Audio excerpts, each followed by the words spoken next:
I will bring the November 15th. Sorry, 1 second.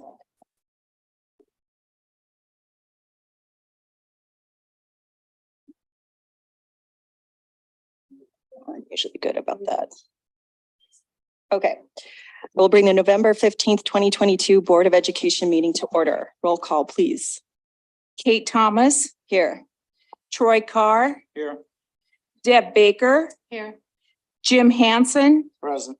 Clay Colomb is absent with notice. Jamie Clapham, Here. Michael Berkland. Here. All right, we have Randy Phipps from Midtown Church here tonight for the invocation. Please. I think Shirley will help you with the. Awesome. Man, what a joy to be here tonight. And I know how quickly maybe expectations can change, but as soon as I got off that elevator and run into that crowd of kids out there, I was quickly reminded about what we're doing here, what you're doing here, and the importance of seeing after these kids and seeking the best.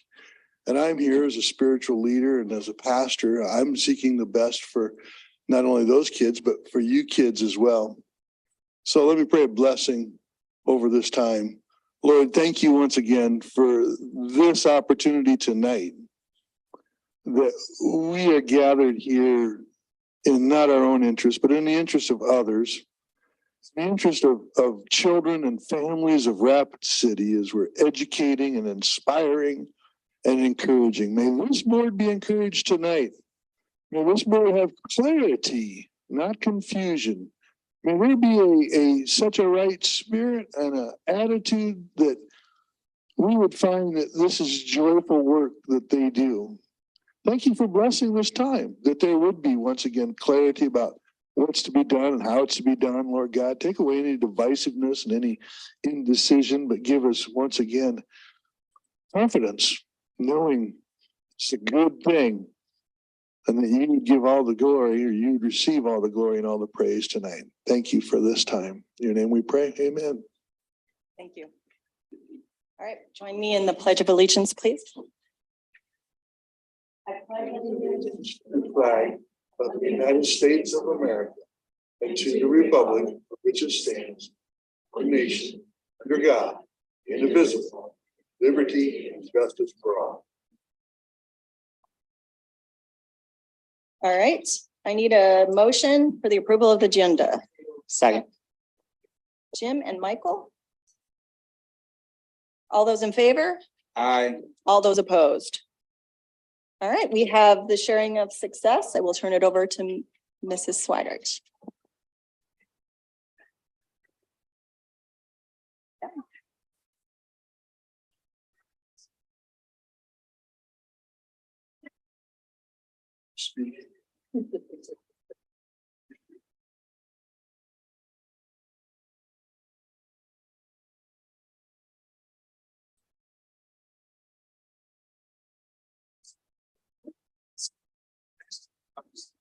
It's just me. Oh, are you? Oh, Yeah, okay. it's, yeah. Oh, okay. Good people come and stand.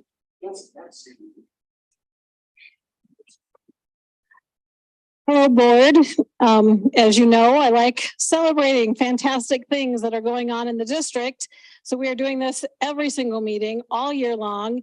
And tonight we have we have both schools represented, two groups from each school. First, we have the Central High School Orchestra, All-State Orchestra, and All-State Choir. And I'm going to let them introduce themselves to you. Yes, okay. I'm Rain. I'm Sherry. I'm Emily. I'm Lily. I'm Chris. I'm Dante. I'm Braden. I'm Vincent. I'm Connor. I'm Abby. I'm Logan. I'm Caleb. I'm Sean. I'm Kaylee. Thank you, board. This group represented or auditioned and were chosen to be part of All-State Choir. Was that 2-3 weeks ago now? And Rapid City was incredibly well represented, as you can see here. We had a very large presence of Central students here. Would you care to say anything? Oh, this is the process for the orchestra is one of the most rigorous auditions in the country. We quite frequently have clinicians come through Rapid City and work with these kids, and the kids pull out their all-state orchestra packet of what they have to learn, and they go, holy buckets, pardon my French. It's such an incredible amount of music that they have to learn that is much more rigorous than any other all-state in the country, actually. So whereas if you're in Kansas, for instance, where I taught for many years, you might have a couple of pages of just little pieces of the orchestra music. These guys have to learn a half an hour worth of orchestra music, then etudes on top of that, then a solo on top of that, and a whole bunch of scales they got to memorize. And the choir is folks audition here in Rapid City before they go out to the choral festival or to the all-state chorus. And a lot of people think, oh, they've got it made. They don't have any pressure. But when they get there, they make a drawing for what they call spot checks. And if they're drawn, their quartet has to go and perform their music by memory or to get music. Oh, they do get music. They have to perform. And if they do not know their music, they get put on probation for a year, and then they have to try the next year. So it's a little bit different in each group, but it is still very, very high pressure. We're so proud of them. So board, if you guys could turn around just for a second, the board is behind you.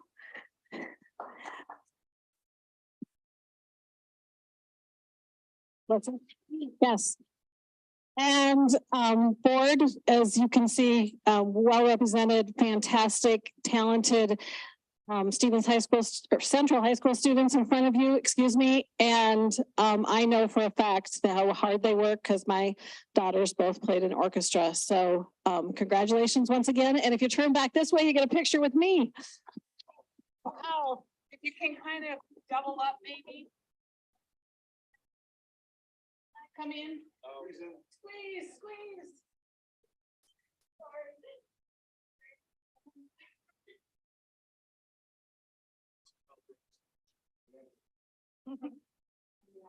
Thank you. Thank you. Oh.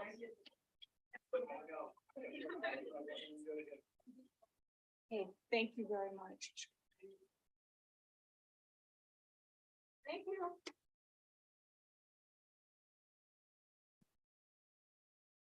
Have a good night. Drive careful. School tomorrow.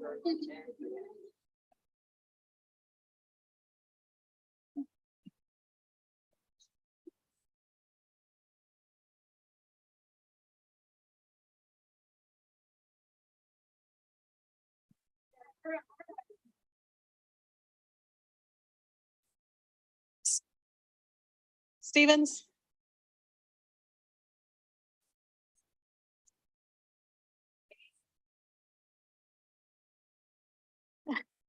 Yeah.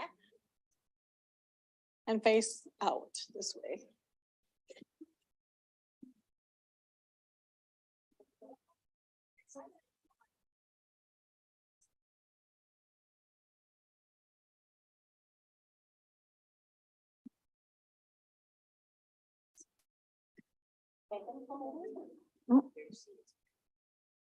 Hello, board. This is group 2, last but not least. This is Stevens High School All-State Orchestra and All-State Choir. I'm going to pass the microphone around. You can introduce yourself, and if you want to say what instrument you play in the orchestra, that'd be okay too. Hello, my name is Tristan Eisinger. I'm a senior at Stevens, and I'm actually with the choir here. I sing bass. Yeah. My name is Amelia Fuller. I'm a senior at Stevens and I'm in the choir and I sing alto. Hi, my name is Alexis Derby. I'm a senior at Stevens. I'm in the choir and I sing soprano. Hi, I'm Caitlin Wellman and I'm a senior and first year flute. I'm Isaac Holland. I'm a junior at Stevens and I play bassoon. I'm Seth Johnson. I'm a sophomore at Stevens and I play violin. I'm Jackson Swartz. I'm a junior and I play violin. I'm Aaron Johnson. I'm a senior and I play violin. I'm Chloe Frederick. I'm a freshman and I play the violin. Hi, I'm Peyton. I'm a freshman and I play viola. Hi, my name's Sydney. I'm a sophomore and I play the violin. Hi, I'm Megan. I'm a senior and I play the violin. I'm Allie. I'm a senior and I play the cello. I'm Claire. I'm a senior and I play the viola. I'm Tana. I'm a senior and I play the violin. I'm Zadie. I'm a junior and I play cello. I'm TJ. I'm a sophomore and I play the cello. Oh, the bass, sorry. So these wonderful students went to Allstate a couple of weeks ago and represented Rapid City area schools and Stevens High School very well. And I will let their teachers say something if they'd like to. You go first. Well, I got to represent both choir and orchestra because Mission Grand had an unfortunate turn of events. So I'm Erin Decker. I teach choir at Stevens, and we had a great trip. We managed to make it to Sioux Falls. I'm back without a major bus malfunction, which is always something to cheer about. And just really the students did a great job of representing our school, and we were so proud of their work and all of their achievements at the event. I think that they, in both cases, would say that they really enjoyed working with their director and meeting other students who share similar interests, and were also selected to represent South Dakota at the event. I'm Tammy Schnicker. I'm the orchestra director at Stevens, and I think that they made it to Sioux Falls without bus issues because I wasn't on the trip. I was sick for the first time since 2019, so I wasn't able to come. But these kids are the best of the best. And so couldn't be more proud of them. Every time that they walk into the rehearsal space, they do so with grace and dignity. And well, except for that one time. No, I'm kidding. Anyway, but they lead by example, and I'm awfully proud of them. We are proud of you too. If you would turn around, you can face the board members real quick. They would like to recognize you. And then turn back this way, squish really tight together because the last thing you have to do is get a picture with me. 2 rows if possible, or on your knees. Short people in front. In, directors. You guys probably get the front row.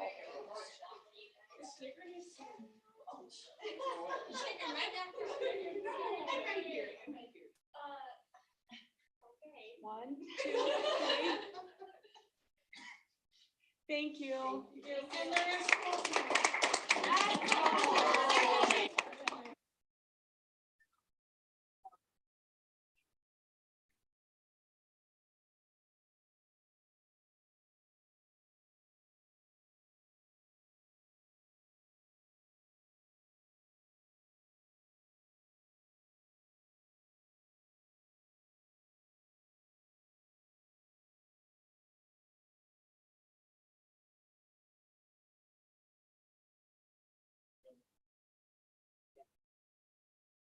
All right, we are at persons wishing to address the board. We only have 3, so you have all 5 minutes. Just really quickly, and part of the 3 that are on here, I've heard the guidelines quite often, so I won't read them all, except for, again, just to reiterate, the not be repetitive part is mainly, you can come each time and talk similar issues, which is going to happen again tonight. Just not be repetitive within the same sentence over and over and over within that time period. Get to your main points is what I mean. All right, first one, Jan Mengelson.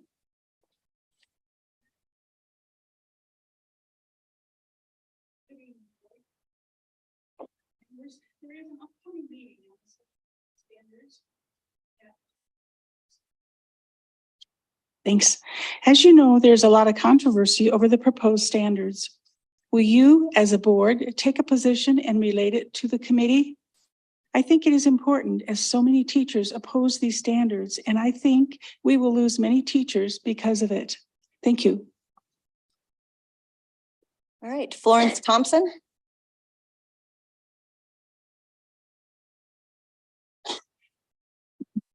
Boy, I've got 5 minutes and I don't know what to do with it, so. Oh, thank you, board, for listening. My name is Florence Thompson. I'm president of South Dakota Parents Involved in Education. And I'm also a retired school psychologist with over 40 years experience in the schools.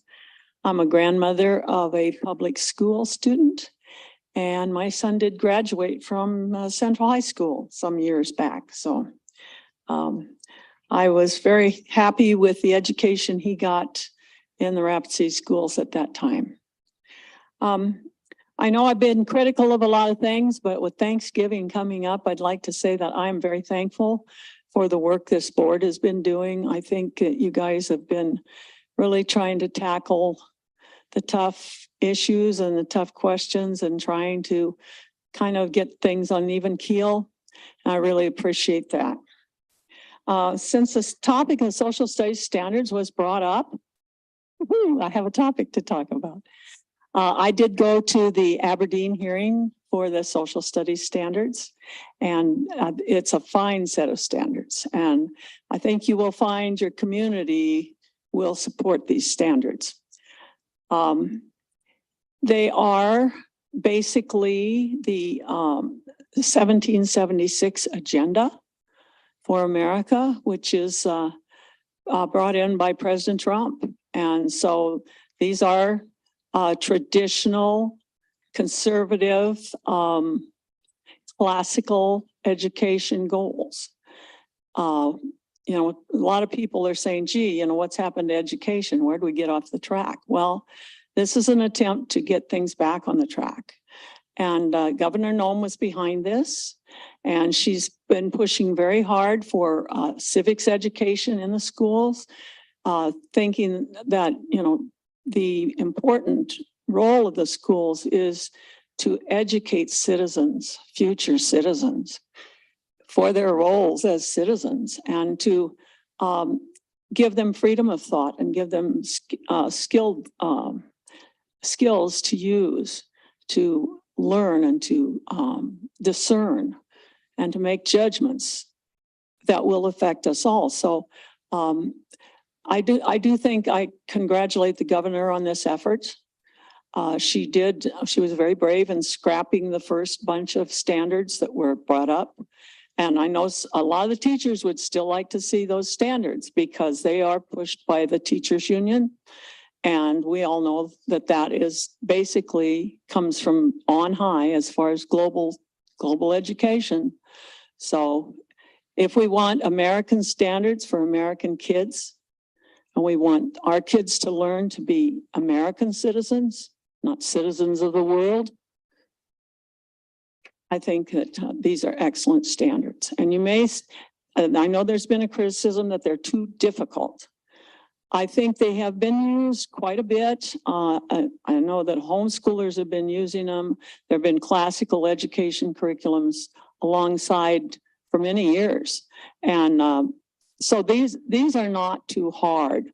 But if you haven't been doing that all along, then yes, you can't start at the middle of the racetrack and, you know, be up to speed, you know. So you've got to basically, I'm sure that the state is going to have materials and things to help the schools get into these. So it isn't like you have to have it all ready to go the first day. So I hope that you will give these standards a good chance to succeed. And I would say, listen to the rebuttal that was given at the last hearing in wherever that was. Okay, so anyhow, but listen to that and listen to the arguments that come up at this meeting. I think your any fears you have about it being too difficult will be answered. It sounds difficult on the, you know, if you just look at an item and say, well, I don't know anything about the Peloponnesian War. How could a first grader? Well, it's going to be geared down, you know, so just don't panic and have faith. And yes, it is, they did have a consultant from Hillsdale College, which is a fine a college that emphasizes constitutional values in their students, and they don't take any federal money.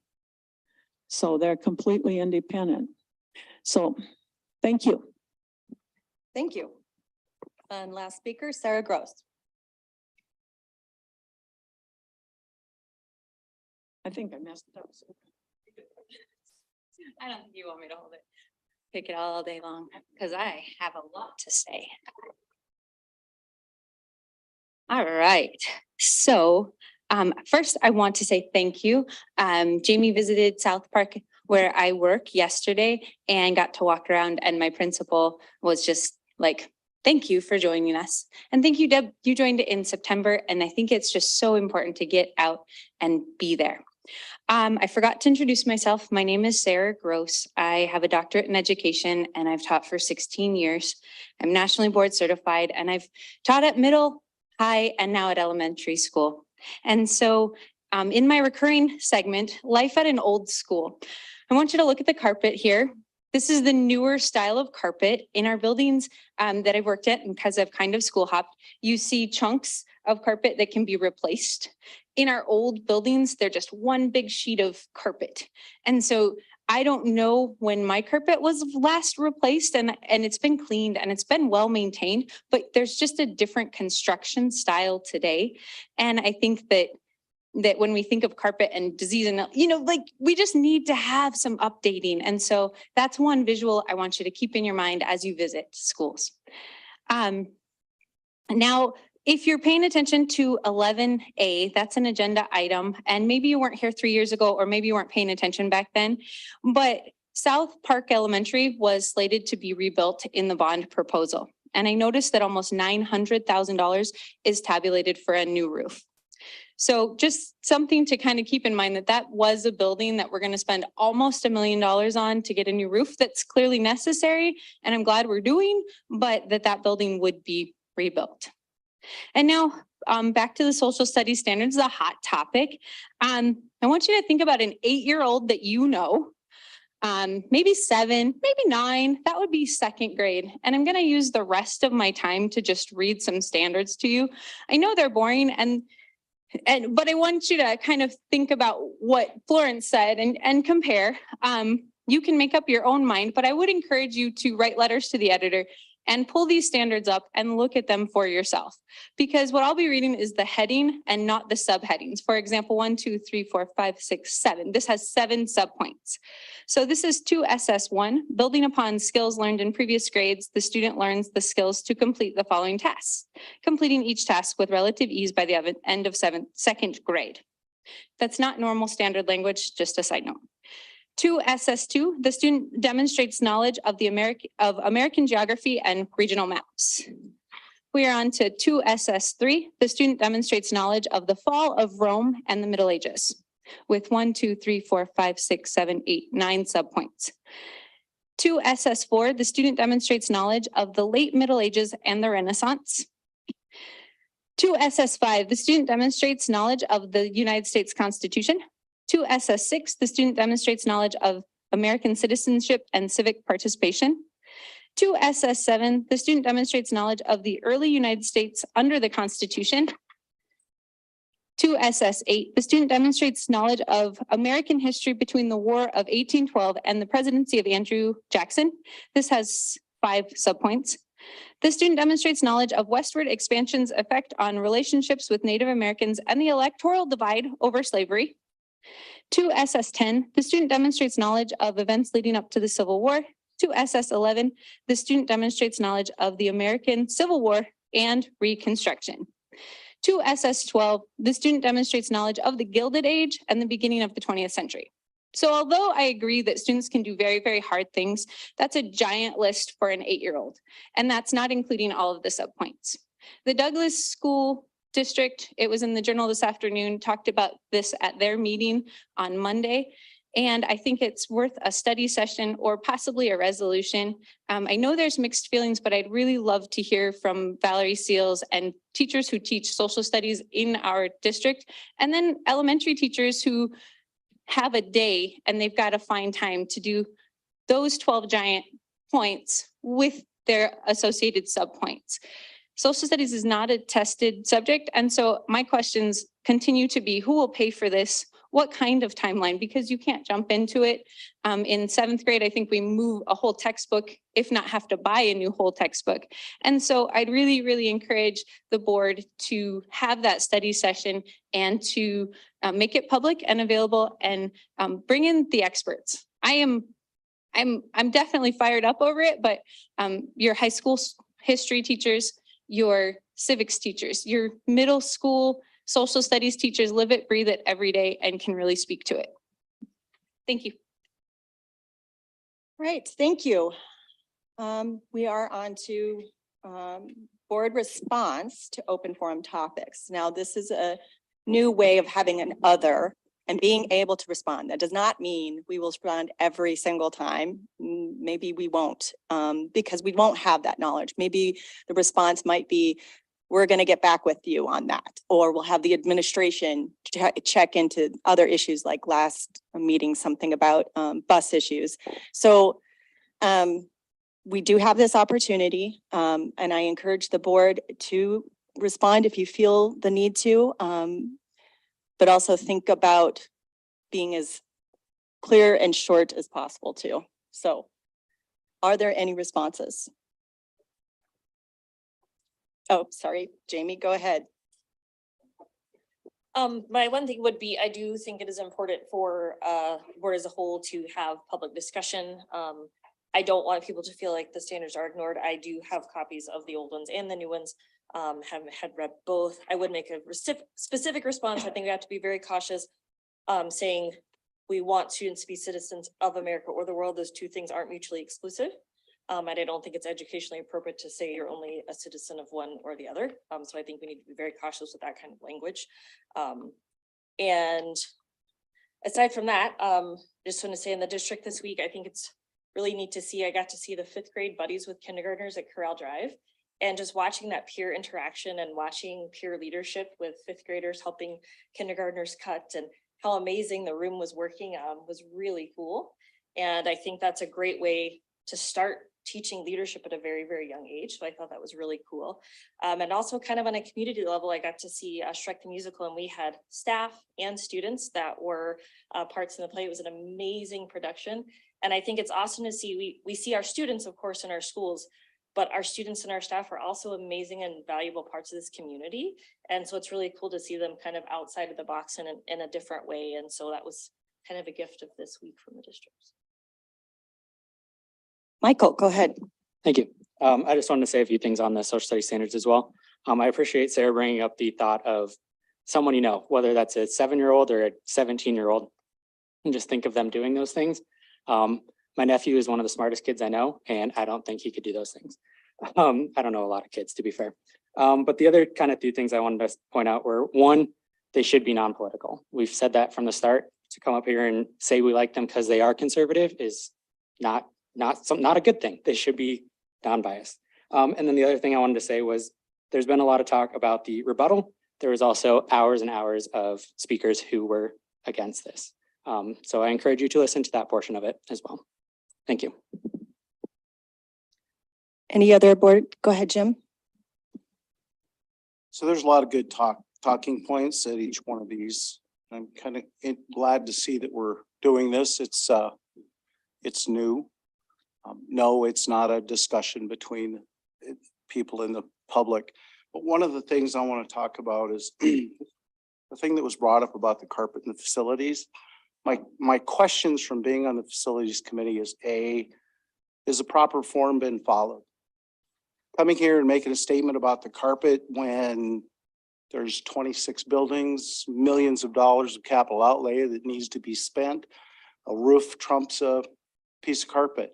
There's capital outlay money that's spent in other ways. We need to understand that versus coming saying, you know, I wish you'd look into the carpet. Number 2, that's not the board's job.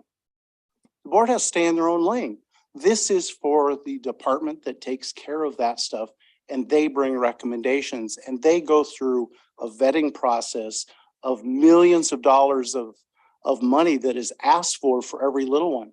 Would I love to be flushed and go to COI and say, make sure we can get carpet every 5 years? Sure, but if I'm not mistaken, Central High School, when it was built, had green carpet on the bottom and the top floor, and they had it till 5-6 years ago, from 1979. Why? Because we purchased the carpet that could last. Yeah, was it completely out of date? You bet. But when you're pretty close to $1 billion short of refurbishing and building all of the schools, yeah, I get it. I'm sorry we can't do it, but there's a process to go through to ask for it. Coming in front of the board is not the process to ask for carpet. And I'm not trying to be rude. I'm trying to say there's a committee for it. There's processes through your buildings. There's stuff like that that can be followed so that the proper committees can get to it. But I will tell you that the work that's being done on the building committees, not from the board members, from the employees of the school district, that's their job, from the information that they're gathering from the principals, from the other members of the staff, from the custodians who go out of their way to fix things so they don't have to call over to the shop to put it on a list and have them come over and try to fix something. There's a lot of things. Do I wish I could get you carpet tomorrow? Yes. But in the bigger spectrum of things, a roof is a little bit more important than carpet. And that's why things are done. So if you want to come again and you want to ask for carpet or new faucet sinks, please, that's your choice. But understand that there is a process in which this is a business and we go through the process. So please remember that. Your other talking points are more important. Any others? Yes. I just wanted to, I agree that yes, there's a process. I think the point, and I don't want to put words in your mouth, but I think the point was kind of like you were saying as well. It's terrible that we're at this point that we can't get the carpets. I don't think she cares that much about the carpet. I think she'd rather have a roof too. But I think the point is more of, and I wholeheartedly agree, and it is kind of ours with a bond issue. The point being that it's unfortunate that we are at this point where our carpets are disgusting. At Central High School, my carpet was also gross. It was probably moldy. If someone spilled water, it was disgusting. So it is a concern. I get a roof is more important, but I think to a certain level, it is the process, but it is also our job to know those things, and it provides a visual. So I appreciate your comments as well, though. I understand the process is what I'm trying to say. Any other? I have one thing to say about the social studies. And maybe the new board members don't know this, but whenever you get an email from Tyler with the Associated School Boards, you can join any one of those meetings that they hold, Zoom or otherwise. They usually are here. They usually come here, but this last one on those resolutions that we had to read through, part of a talking point was about the social studies. And as far as most of the school boards around, at least I got the feeling that they didn't like all of them, but they didn't like the other ones either. And Wade suggested that we don't have to throw the whole thing out, the baby with the bathwater. Maybe we settle on combining them and talk to the state board about that, because there's a lot of good things that are in these new standards too. The only other thing I guess I would say is that from all the topics that were listed earlier for 2SS, et cetera, I was thinking in my head, yes, they must acknowledge some sort of knowledge about those topics, but to what extent that the test has, that may be what is already kind of going on in the classes. I can't imagine that they wouldn't have some knowledge of the Civil War or whatever, some of those topics that you mentioned. They would have to know something about that. Now, maybe there's a whole lot too much, but I think there is every year. There's a lot of standards that a lot of teachers don't end up getting to. So, you know, they don't go through page by page. You know, you have to get as much as you can done, and you know what's going to be on the test. So it could be a meeting point. There could be a combination of them. At least it's something to think about. And we also, we don't need to rush these ideas. It is going to be a year before they even vote on it. So there's lots of time to talk. And then to implement an actual standard or curriculum that meets those standards, that takes piloting. So another year after that, et cetera, unless we already have some of the curriculum that's there. So I hope that leaves everybody with a little bit better thought, or at least combining thoughts there. So that's all I would say to it. All right. If there's no other, let's move on. So student board representatives, Laura Jensen with Central High School. Hi, once again, I'm Laura Jensen from Central High School. As you can see by the lovely snow outside, fall is coming to an end. And, oh, sorry. Can you hear me now? Is it better? Okay. So to celebrate that, Central held a celebration for all the fall activities last night. Everything from golf to volleyball was represented, with many being recognized for all their achievements over the season. It was a great opportunity for parents and students alike to meet people involved in Central athletics and to see all that they've done this year. This Wednesday, November 16th at 4 p.m., there will be prom planning at Dunn Bros Coffee. So if you know any juniors or seniors that would be interested in helping plan the prom, you should tell them that they should attend and bring all their best ideas. And speaking of dances, Central High School Student Council is putting on the second annual Winter Formal. The semi-formal dance will be on December 3rd from 7 to 11, and this year's theme is Narnia. Last year was the first year that Central had a Winter Formal, and it was a hit. It's exciting to have it again this year, and we hope to see it become a tradition. And we would like to thank you all for your support in letting us host events like these. Also this Thursday, Central is hosting the ASVAB at 8 a.m. for all juniors and seniors interested in taking it. NHS has admitted a new group of kids and are getting ready to take action in the community. With all the celebrations over the holidays, it's great to see kids donating their time to help those less fortunate in the community. There are so many opportunities around the holidays to help, and so even a little bit of your time can make someone's day. Now for your Rowan update of the week. She performed live on The Voice last night and had a beautiful performance, according to Gwen Stefani, with her song Hopelessly Devoted to You by Olivia Newton-John. In order for Rowan to make it to the next round, though, she needs our votes, so please tune into her performances and vote. And if she makes it through this week, she will be on again next Monday. And now for activities of the week. Today, there was a debate tournament in Spearfish at 4, and starting November 17th, Central High School Theater will be presenting their fall show, The Best Christmas Pageant Ever. November 17th, 18th, and 19th, you can buy your tickets online, and it's open to the public, so come and enjoy the heartwarming comedy this week and support CHS theater students. And that is all I have today. Thank you. All right. Kevin Big Crow from Rapid City High School. Go ahead. Hello, board. It is nice to see everyone today after missing last week's board meeting. I'll just dive right into it and get started with this. One of the biggest events at Rapid City High School right now is the end of the first quarter, mainly because it's a new schedule that we have adopted and it being the first time we're running through it. And just like the end of the semester at Central Stevens, we ended our first term on October 31st, meaning we are already 2 weeks into our 4 classes that will carry us through January 20th.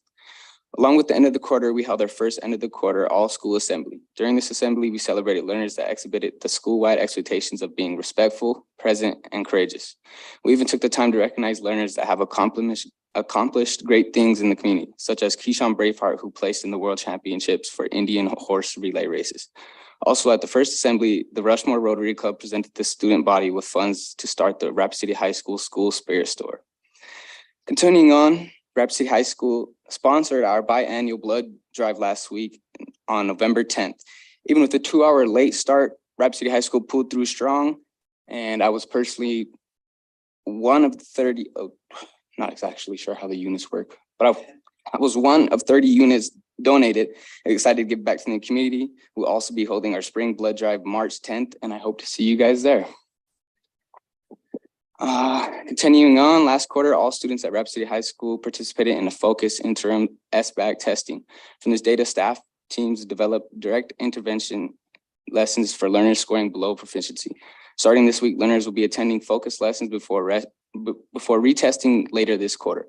Rapid City High School will be using the South Dakota interim assessments every quarter to identify learners that need direct academic intervention.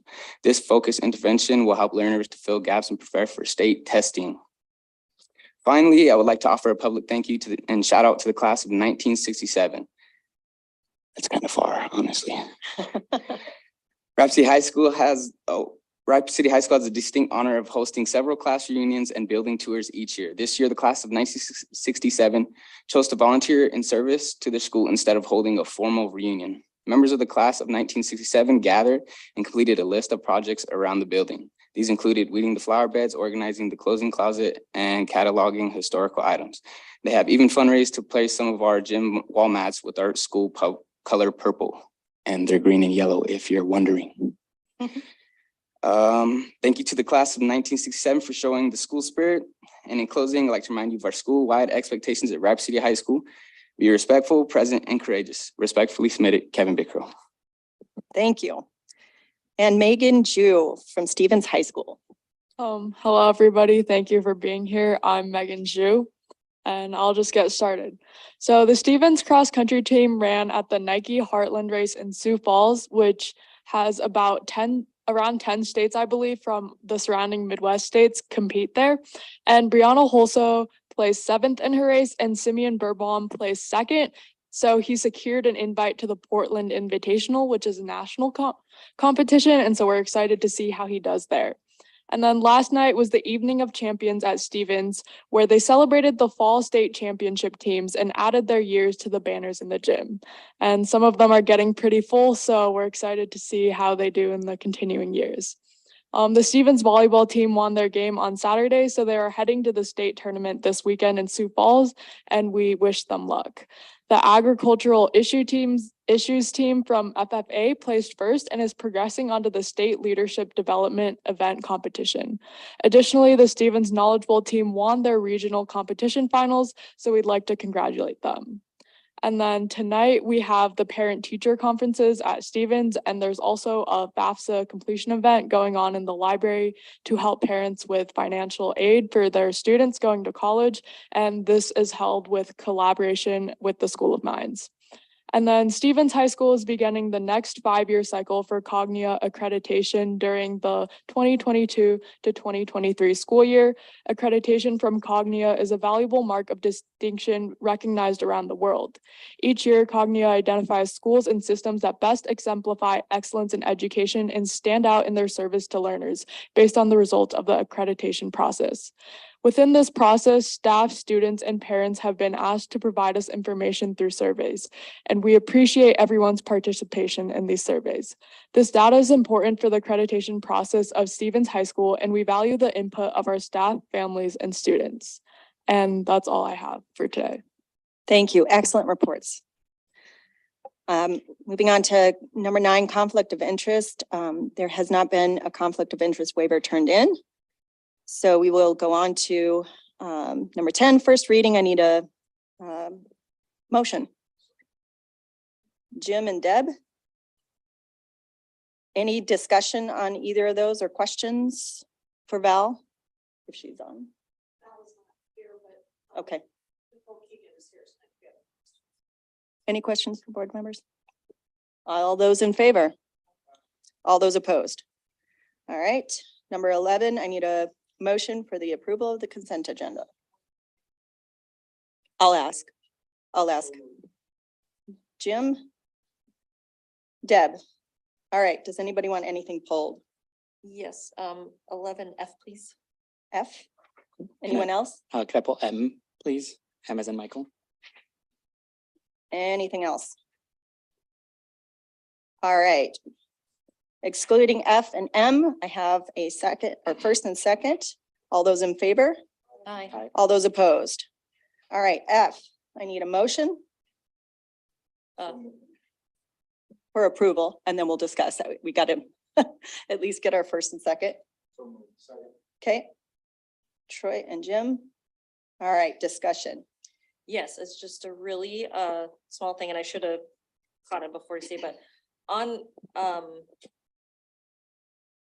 there's a statement where it says, conditions listed in A through H, but B through F no longer exist. So that statement doesn't work because you deleted all the items you're actually referring to. So we just need to change that. And that's the only thing. Okay. All those in favor then? Aye. Right. I will approve it as long as her corrections. Okay, So yes. okay. Does that surely need a motion to correct it? Or is it just? It's just period and. Yeah, because we will be deleting it all. Okay, it's just a formatting issue basically. Okay, so you have a first and a second, all those in favor? Aye. All those opposed? All right, moving on to M, I need a first and second. Second. Jim and Michael, discussion. My question was just about the seniors. We removed any kind of requirements, just the ones needed to graduate, and I'm good with that, but I know there were some questions and concerns about athletic eligibility, about our student count, about those sorts of things, so I didn't know if that was something we wanted to put into policy now with those questions still in the air. I don't know who. And I will say, I didn't realize what you're saying about the student count, and the number of courses credit. I didn't know that when I read it the first time. Yeah, same. So that, yeah, I'm that's asking kind of new information.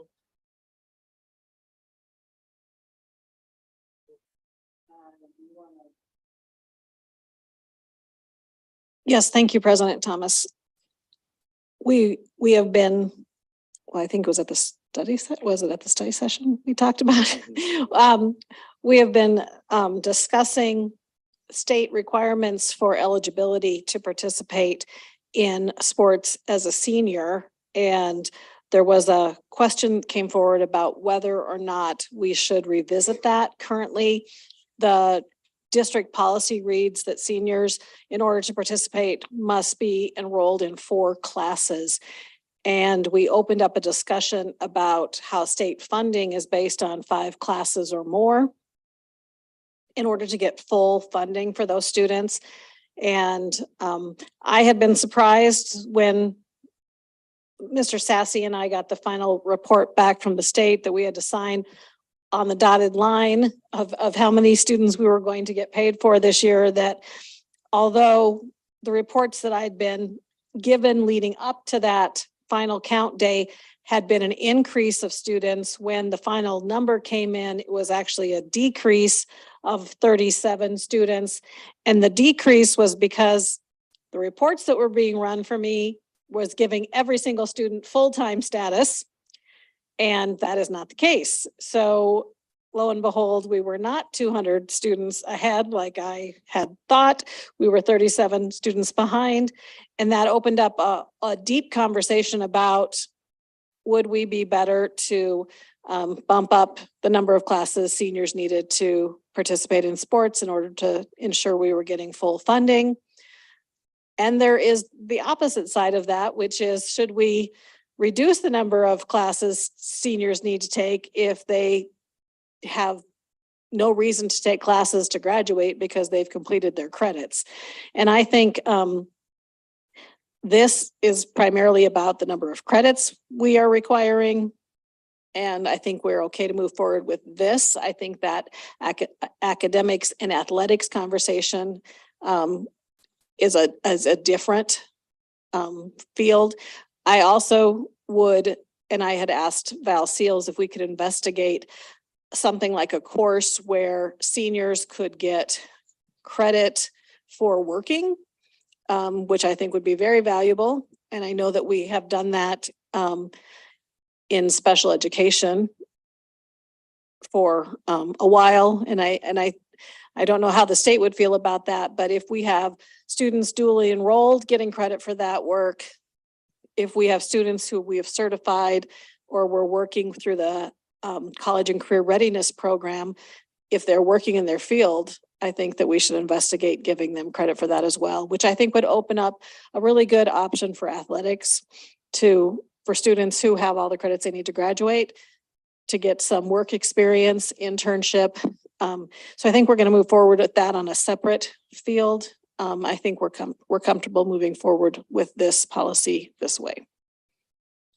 Perfect, thank you. And I just wanted to say, I agree. I just wanted to make sure we weren't in conflict with two policies. And then the other thing is, kind of like you said, I don't think we want to rush into this. There are lots of things to consider before we say seniors need to take 5. Will that cost more? Will that cost less? I've seen them over there, like, you're gonna make me take 5 classes. So there's that aspect of it too, to consider. So thank you for all of that information. Okay, no other discussion or questions? All right, we've got a first and a second. All those in favor? Aye. All those opposed? Okay, moving on to items for board information. Number 1 is the South Dakota Beef Council. I don't know who's. You have it. Okay. Thank you, President Thomas. So the South Dakota Beef Industry Council awarded South Middle School and Southwest Middle School funds to purchase beef products to teach beef cookery. I learn a new word all the time. Nutritional benefits and beef cut utilization. The beef may only be used for family and consumer sciences curriculum, and if applicable, in conjunction with agriculture classroom curriculum. Funds can only be used in the classroom and lab setting, and the grant was for $300 for South Middle School and $300 for Southwest Middle School. Okay. Item B, the Dan Sweets Robotics Grant Fund. Is that you too? Awesome. Okay.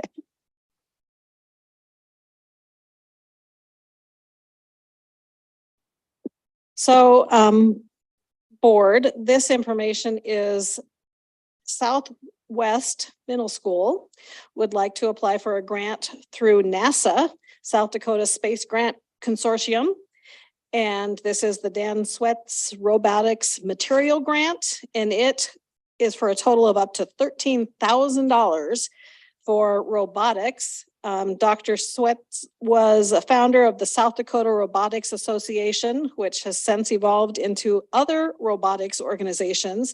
And he saw the value of robotics in recruiting students into science, technology, engineering, and math, what we know as STEM, at an early age, and he wanted to provide opportunities for students through their educational career. This is aimed at helping young people in science and engineering in general, but also produces high quality students that NASA is looking toward to help fulfill its mission.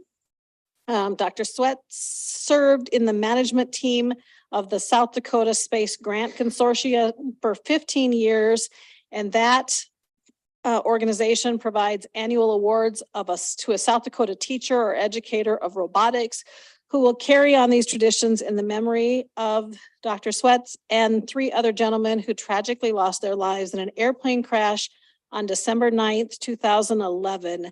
The other people were Mr. Kevin Anderson, Mr. Joshua Lambrecht, and the pilot, Mr. Brian Blake. They were on their way from Sioux Falls to Rapid City to help with a robotics program. This is exciting because we have a lot of interest in our district for robotics, and that does not come cheap. So the fact that there is a grant to help us with that, we are very, very excited for. We're just doing so much with robotics and the phenomenal things that are happening in space and on Earth with robotics. I just am really excited about this $13,000 opportunity. Jim.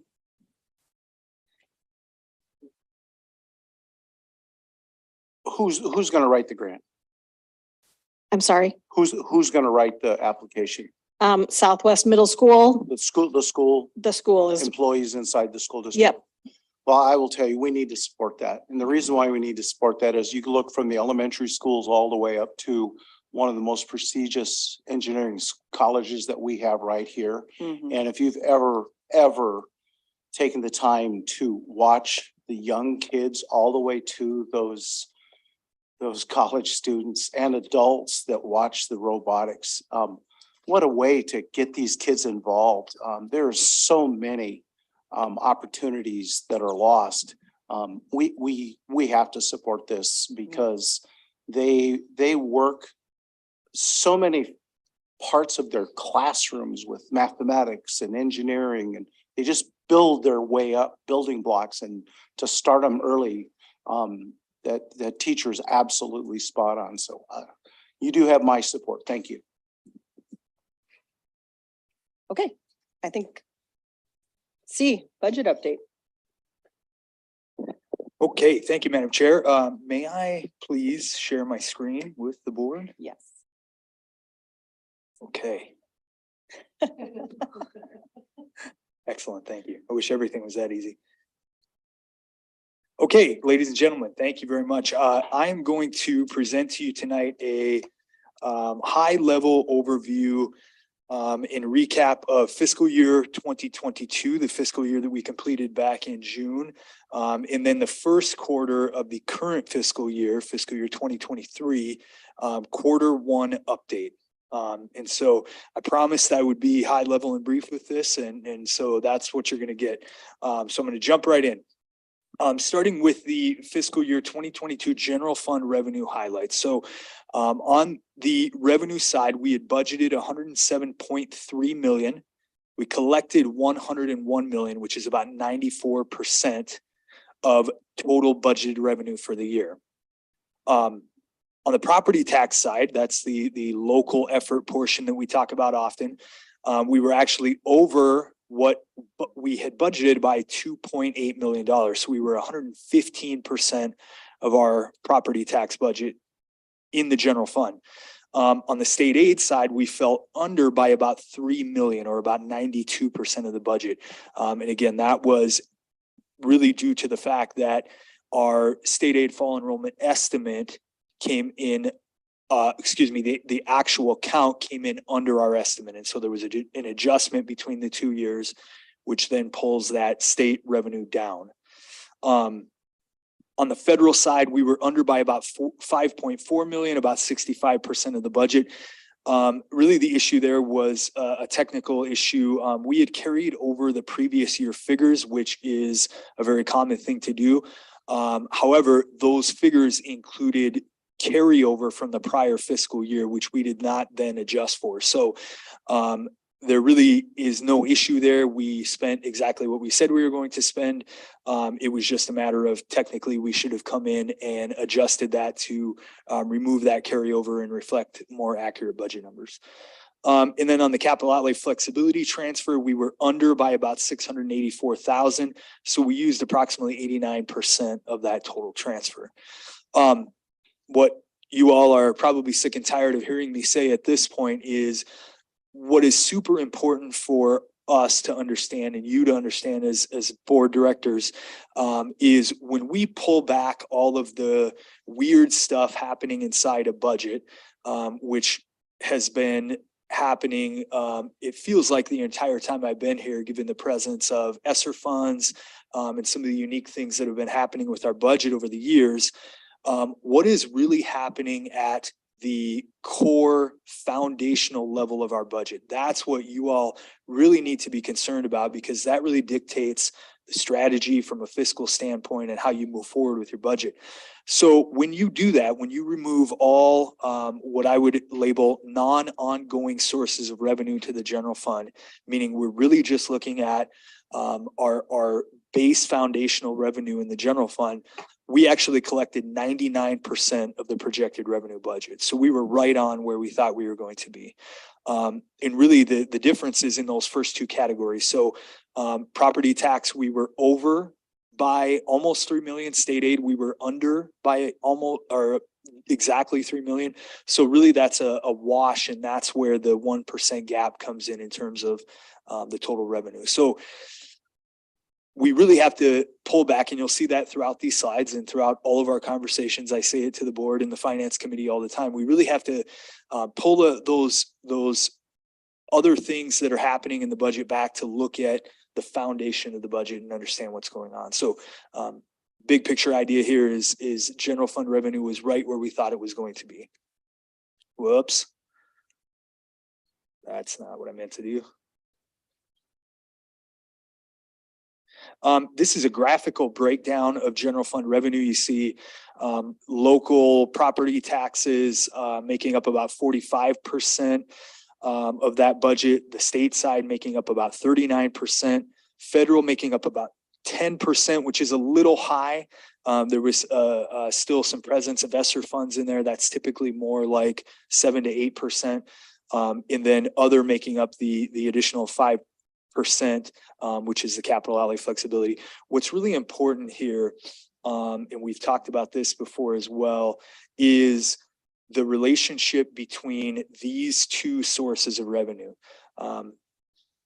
Typically, and in the past, you have seen a bit more even breakdown between these two categories of revenue. Now, because local effort or property tax has increased at such a higher pace, and because our enrollment has not increased in the same way, we are now seeing that breakdown between those two revenue sources become a little more lopsided.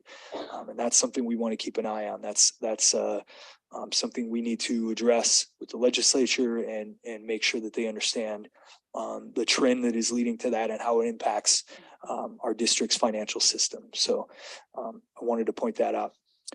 Okay, on the general fund expenditure side, budgeted 103 million, spent 98 million, so under by about 4.6 million, or about 95% of the total budget. So I broke this down into the big bucket categories of expenditures that we can see in the general fund. First, on the instructional side, we were under by about 2.2 million, or about 96% spent. Now, again, we need to pull back some of the weird things that are happening in that budget and look at the real foundational level. So if we pull that back and we look at the regular general fund instruction budget, we see that we spent about 99.28% of that budget. So we were right on in terms of what we were looking at under the regular instructional budget. Support services, again, it would appear that we underspent that by quite a lot, 3.3 million, or about 92%. Now, when we pull that back, we see that the regular general fund support services were 99% spent. So again, highly accurate. Community services under by about 197,000, or 70% spent. That's all federal funds for what we call the non-public share, the share of federal dollars that go out to non-public in our partners in the community. Non-program charges, which is early retirement, under by about 148,000, or 83%.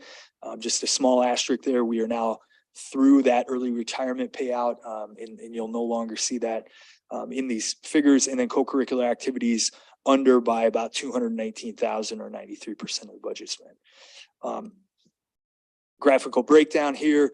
The instructional side making up about 58% of overall expenditures, and then support services making up the other 38%. So, 96% of total general fund budget is wrapped up between those two categories. And that's a fairly consistent breakdown of what that typically looks like. Just to recap that, again, if we peel everything back and we look at true general fund expenditures, we budgeted 91.4 million and we spent 90.4. So we were under by about 1 million, or about 98.9% spent. Again, this is really important information because it shows what's happening at a foundational level in the general fund. So last comment, budgeting was highly accurate in fiscal year 22 on the general fund side. The other major fund I want to recap is capital outlay. Capital outlay and the general fund dictate the overall financial health of the budget. They're extremely connected because of the flexibility transfer back and forth between the funds. And so we need to make sure that we are paying close attention to what's happening in capital outlay.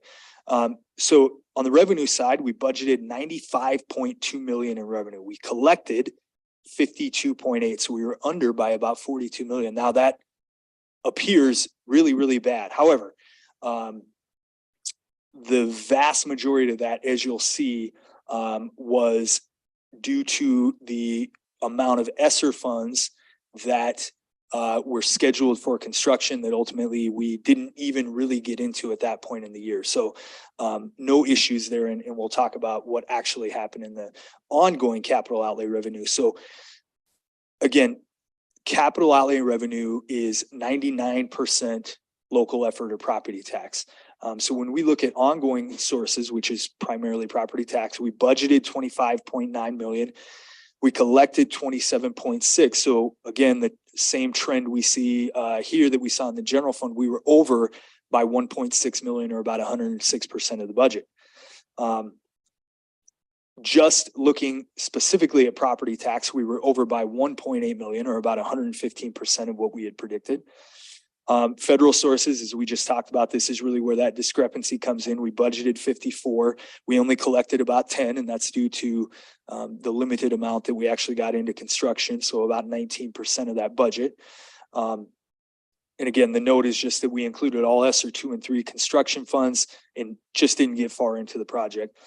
We also received the $15 million from the South Middle School capital outlay certificate that we issued, that as we move our way through the ESSER funds and into the really last fourth of that project, those funds will come into play and fund the remainder of that construction. So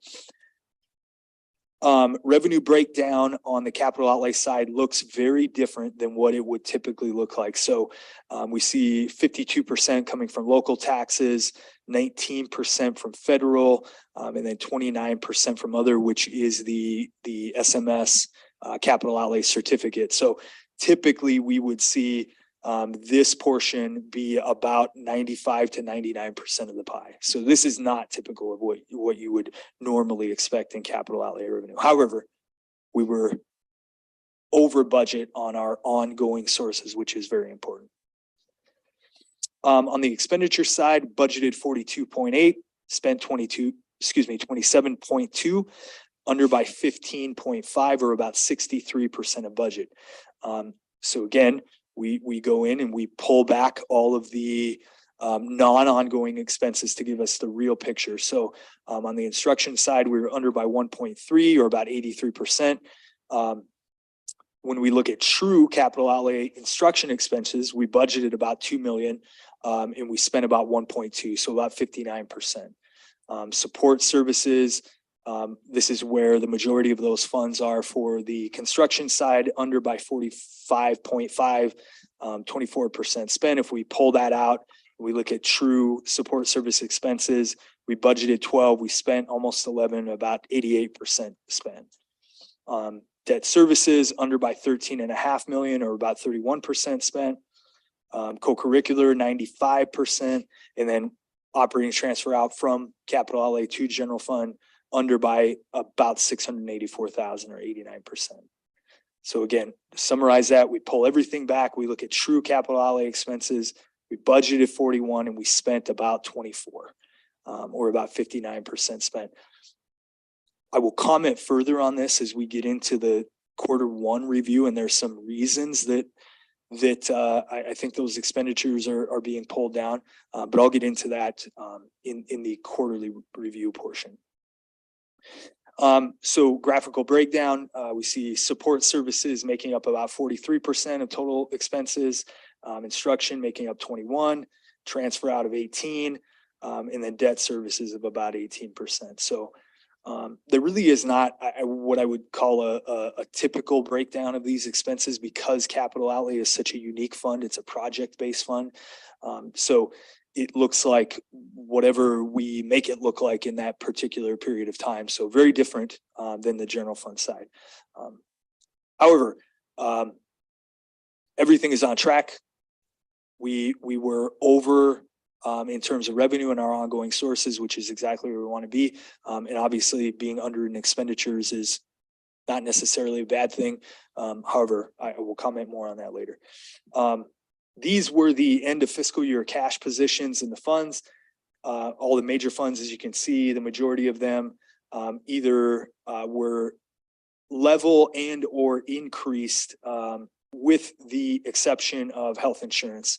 And we've talked at length about that in the health insurance committee meetings and why we feel that is moving downward. And we are going to address that as we work through those conversations. One very quick note on capital outlay here. We see fairly significant balance and a significant increase from year to year. However, that is not truly capital outlay cash. There is about $27 million wrapped up in there between the new South Middle School certificate and a refinance of an older certificate that the district did a couple years ago that is still waiting to be plucked from our cash reserve. So true cash balance in that fund is about 30 million approximately. This is a report that comes off of the annual report regarding the district's cash balance survey. I want to make a very quick note of this because it'll come into play later on in our conversation.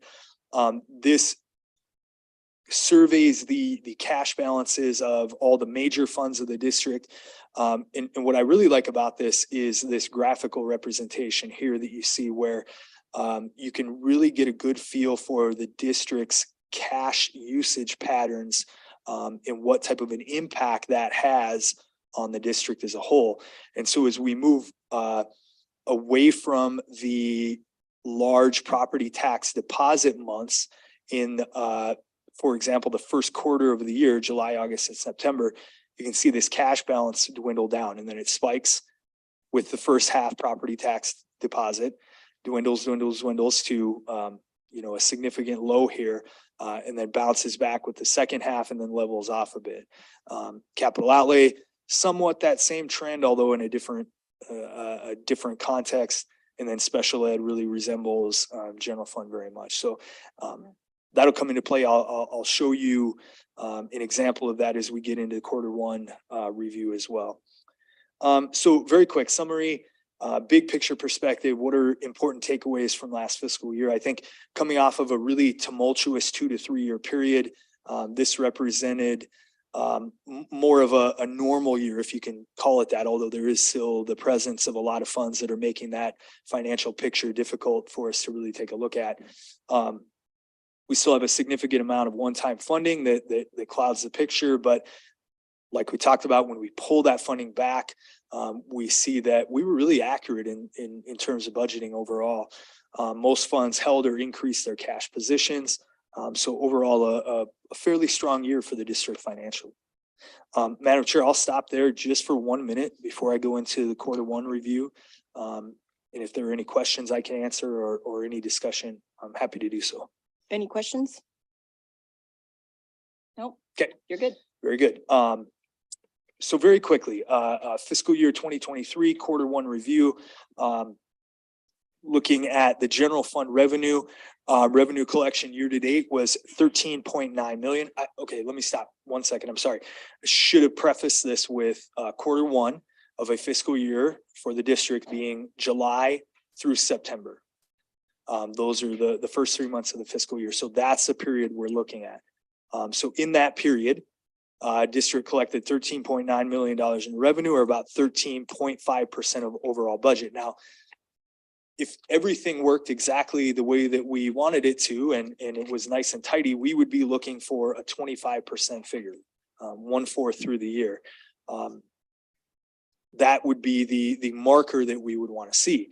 Now, obviously, we are significantly under that. However, no need to sound any alarms. There's a couple different reasons for that. And this relates back to that cash balance survey slide that we looked at. The first reason is that the first large tax deposit isn't until November 22. So in that first quarter, as we see that cash balance start to dwindle, primarily it's because we have not received this very large cash deposit, tax deposit of about $22 million. Also, we are not showing any drawdowns for federal programs because the consolidated app, which houses all those programs, is not yet approved in that quarter, and we are not able to draw down on those funds. So that's an approximately another $5 million that is not being reflected. So between just those two sources, we are looking at about 27 million. So really the primary source of revenue for the district in that first quarter is just the state aid source. And as you can see, that is really on track at about 24.7%. On the expenditure side, expenditures year to date, 19.3 million. Now, or about 18.7%. Especially in the general fund, we do see a more linear breakdown of expenses over the quarter of a year because they are really highly structured, the majority being in salaries and benefits. And so we do see a more structured breakdown, and we can look more for that 25% figure. Now, we are under that currently. On the instruction side, which if we flash back makes up 65-70% of your total budget, we're at about 24%. So the area where we are actually currently running under is support services at about 18%.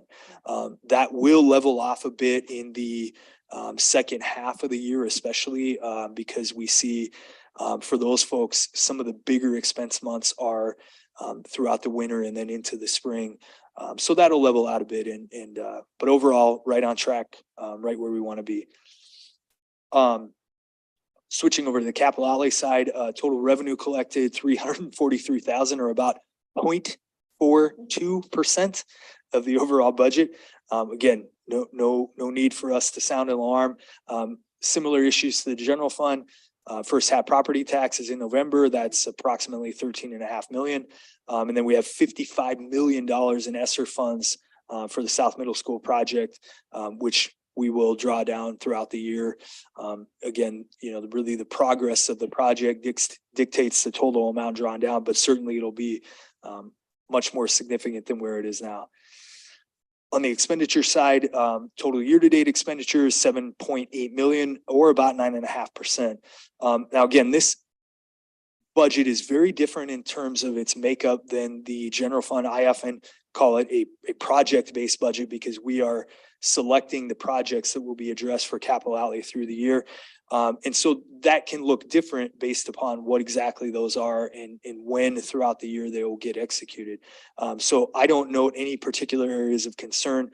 However, I will say that we are not exempt from what the rest of the world is feeling in terms of supply chain issues and inflationary issues. And those have caused major difficulty in sourcing out some of our projects and equipment in the capital outlay fund. And just one very good quick example I can give you is we had multiple cargo vans in the capital outlay plan for the current year. And we had placeholders of $30,000 for those vans, which based upon our historical expenses on those plus an inflationary factor should have been right on. Our first bid, we had one response. And again, we estimated 30, the bid came in at $55,000. So almost double what we had anticipated. We rejected the bid and then reissued another request for responses and got no responses the second time around. We reached out to multiple dealerships in the area to talk about, hey, why didn't you respond? And they're saying, first of all, it would be probably 2 years before we could get you a vehicle.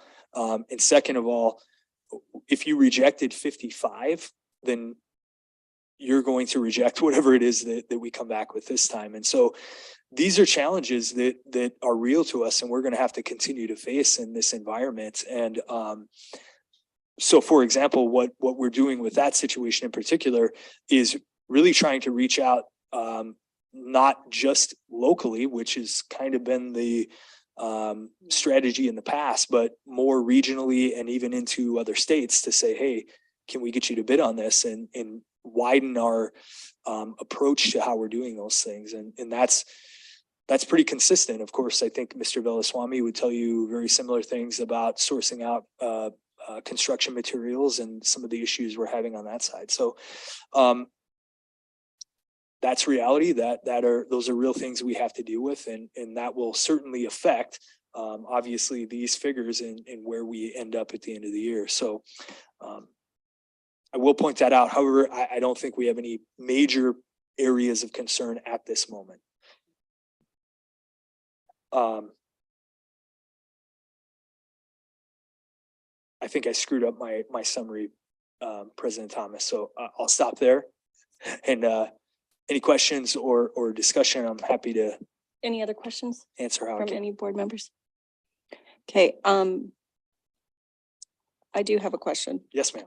ESSER funds. Yeah. when does it have to be spent by? Or can you put it into an account that says it's absolutely going toward like is escrow account? I don't even know Sure. what that exactly Yep. is. I know I've got one with the bank, but I Yep. don't know what it means. But so does it have to all be spent by a certain date? Yes. So two different dates, ESSER 2, so ESSER 1, also referred to as CARES, is expended and gone. We're Okay. done with that. ESSER 2 has a liquidation date of September of 2023. Okay. ESSER 3, which is the really significant pot of money, is September of 2024. Okay. The vast majority of those funds are wrapped up in the South Middle School construction. Right. So in a good way, because of the overall cost of South and the fact that really the district is directly financing somewhere between 15 and 20 million of the project, the ESSER funds were the first in and they'll be the first out. And so unless something pretty significantly crazy happened that would knock us way off track in terms of the overall schedule, we believe that those funds will be spent far before either of those dates. Okay. And obviously we'll be into district sources of financing well before that time period. So we should be in a good spot. Okay. I do want to say that I was on a DOE webinar. Nothing official, but they have hinted that they may be extending that ESSER 2024 out. I don't think aimed at large school districts because we have a pretty solid plan of what we're doing with our money, but I know that some of the smaller school districts have been struggling due to supply issues and talking about what Mr. Sassy was saying. School districts have gone as far down as Kansas City, past, into the Detroit area, eastern South Dakota to get vans. It's crazy that need out there. So that was another question I had, but I wasn't going to ask it. But is there a way to band with other districts that may need vans too, and then get a better deal if they both get the bid and they both say, if we do this many? Yeah, I think if they had them, yes, that would be great, Okay. but I don't have that. I think we're almost competing against other school districts and other places that need these, which is the reason, as they're saying all over the country, profit margins are the highest because people can manipulate what they're charging because people are having to pay for it. Right. So. But you make a great comment, and that ultimately is absolutely a strategy of our district and many districts around the nation. If you recall, board, you approved during the annual meeting a listing of purchasing cooperatives that the district is a part of, both regionally, nationally, even some locally. And that is the exact intent, which is we partner together. We increase our buying power and therefore our bargaining power in terms of what we can demand for pricing. So yeah, you're absolutely right. Unfortunately, I think Ms. Swigert makes a really great point that, that works great when the product is available. When it's not, then you almost turn into competitors for those products as opposed to teammates, so to speak. So, but yeah, you're right. Great point. All right. Are you done? I'm done. Thank You're you. done. Thank you, board. All right. Appreciate it. Thank you. We have the elementary math adoption presentation. I bet you President. guys wish you would have been.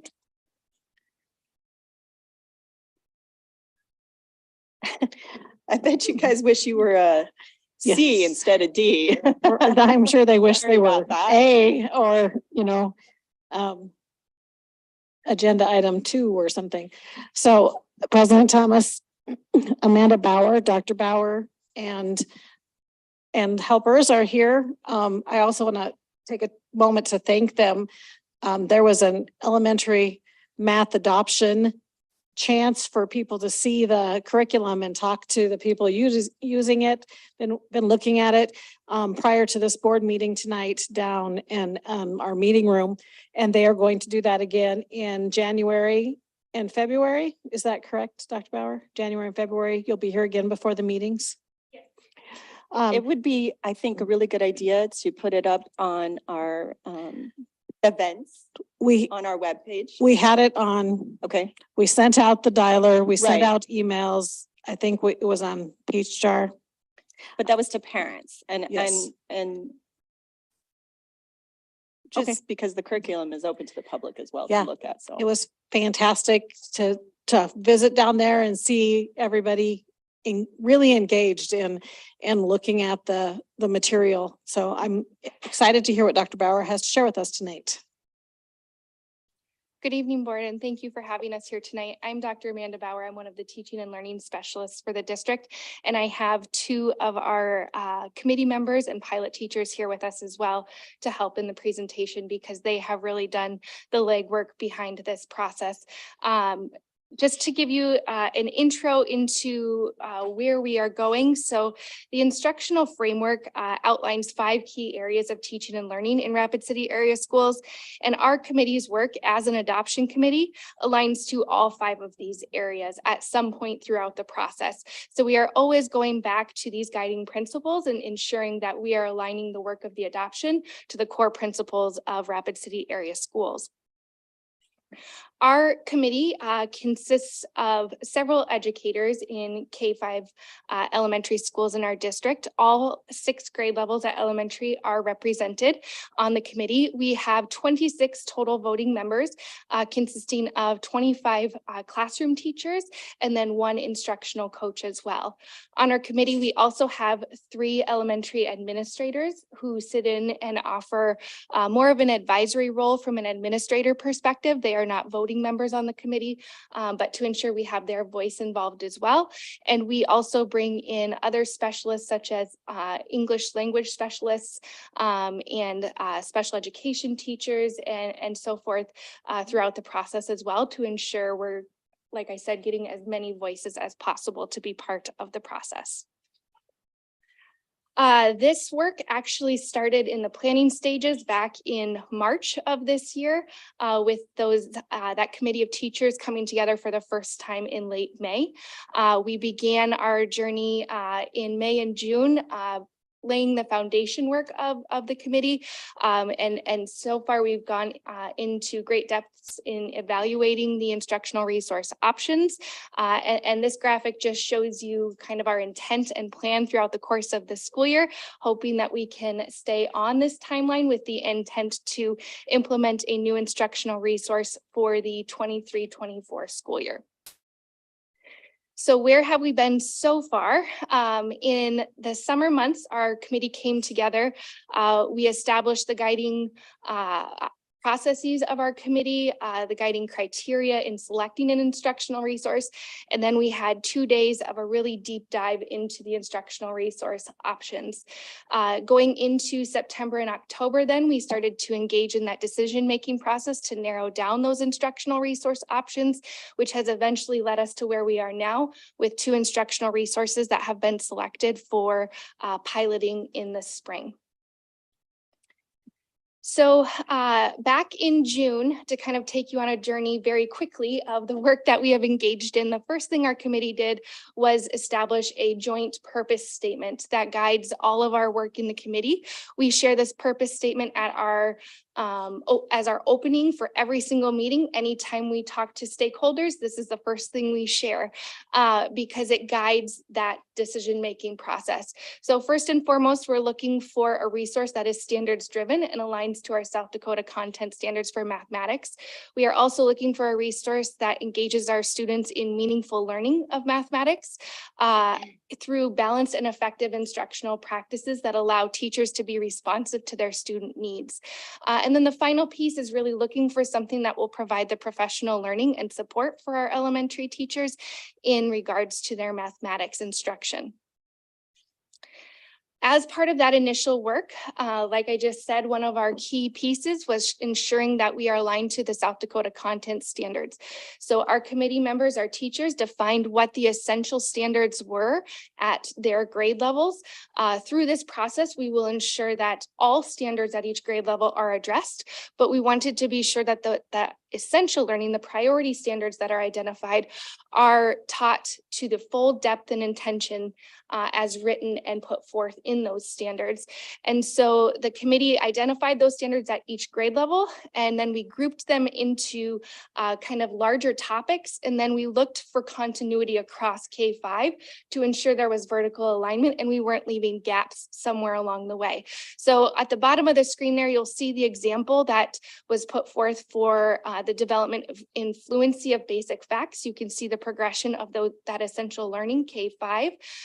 So that is something that we're looking for in a resource and ensuring that that development is going to carry students in developing the skills that are needed to help them be successful by the end of elementary school as they transition into middle school. If you want to see the alignment of the other topic areas, that tinyurl.com/RCIS math learning, you can certainly take a look at that other vertical alignment in those other areas as well. From there, after developing the purpose statement and looking at that essential learning, we first went to Ed Reports to identify the instructional resources that we would bring to the table for consideration. Ed Reports is a third-party nonprofit reviewer of instructional resources. They're not tied to a publisher or a school district of any kind. They are a third party that goes to great depths to review instructional resources in 3 key areas. The first is focus and coherence. The second is rigor and mathematical practices, and the final being usability. So we look for all green in these areas after that review. If they do not have an all green in those 3 areas, then we do not bring them forward to the table for consideration. So we started with a very long list of really great instructional resource options for consideration that you can see on the screen here. The other piece that we looked at initially, kind of following Mr. Sasse's presentation, is an initial quote from these publishers. In the past, that hasn't come up until farther down the line, but given changes in budgets, we brought that forward early on, and most publishers came within the allocation for this purchase. 2 in particular fell well outside, and so those were removed from the table right from the start to ensure that we were aligning to what was projected for this adoption process. And so from there, I'm going to turn it over to our 2 committee members to walk through the process they went through to narrow it down. My name is Mrs. Benkowski. I'm a kindergarten teacher at Wilson. So when we came together in August, our tool 1, our non-negotiable criteria and standards, is kind of what drove us when we looked at each of our curriculums. So we looked at alignment and accuracy. We looked at student mathematical practices, making sure it hit all of our mathematics teaching practices, as well as usability. When we were evaluating them, we used a Google slide. Each group met with their grade level, kindergarten first, and so on. We used Ed Reports. Each publisher sent us a sample pack that we were able to dig into and actually physically see the materials that we would be using. They also provided us with online demo accounts so that we could see what students we'd be using if we put them on computers, as well as what the access would be for us to use on our Promethean boards. From there, we spent about a day and a half kind of going through all of the instructional resources. And then we were given time in open office hours to meet with the publishers and ask questions on their curriculums. If we've seen a standard wasn't being met, we dug deeper. You know, we weren't given a huge amount of time because there were so many. And so we wanted to make sure we weren't missing anything and neglecting one because we just didn't know. And they also, if we had questions that they weren't able to answer, they gave us, they sent Dr. Bauer additional support documents that were able to answer those We did debrief by grade level. We also met with K-5 groups, and then we also talked whole group to make sure we were all on the same page. So this is the initial evaluation and selection protocols. Like Dr. Bauer talked about, we went through ed reports. We always look at our purpose statement and our evaluation criteria for tool 1. We set our consensus at 80%. So if we chose to remove a curriculum, 80% of us had to vote to remove it. So when we came back in September, they had us log in and take a survey based on our initial viewpoints on what we thought the curriculums were. So if you look, the dark red is what people initially said would be their first choice. And the dark blue is what you would see as their last choice. So we clearly had some outliers. And as we looked, it came down to just like usability. Some of them weren't hitting all of our standards that we needed to. And so we voted to remove Into Math, Everyday Math, Zern, Bridges, and both Eurekas. Eureka 2 squared was removed because they are not ed reviewed yet. When we voted, we ended up with these 4. We had iReady, Stepping Stones, Reveal Math, and Envisions. We had lots of discussion on getting down to the bottom 3. It was our goal when we came back to make sure that we were only looking at 3 when the publishers were presenting to us so that they had more time and we got more information out of them. Envision, for the most part, came down being removed because of their usability. Their online platform is very similar to what we have now, and it's not the most user-friendly for both teachers and students.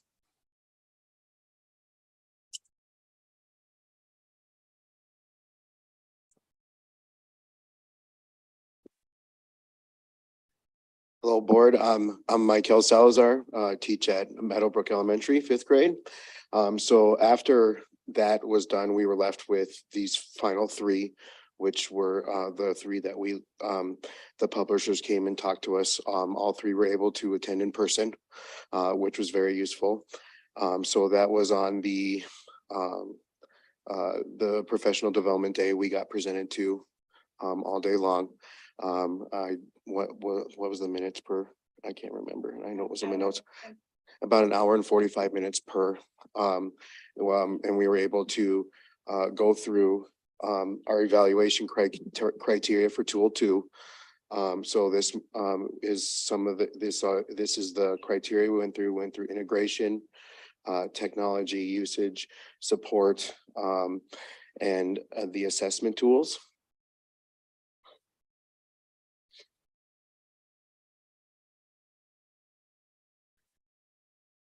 We continue to go through tool 2. We went through the sample packs with we were given every curriculum. We were given our grade level tools and we were able to use those. We went through the publisher presentations focused on that tool 2. We were given example lessons from McGraw-Hill, Origo, and iReady.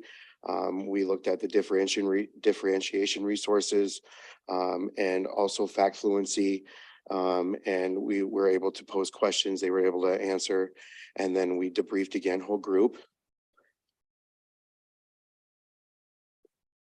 And then at our October 24th meeting, we needed to get down to 2 resources. That was our goal to pilot, and we had to go back to the ed reports, our purpose statement, both an evaluation criteria for tool 1 and tool 2, and we'd set that consensus at 80% to choose which 2 we were going to select. And you'll see like here are the tool 1 scores in these 4 main areas that we were looking at, and you can see they all were very close. And then we had to go to tool 2 where we saw a little bit of difference.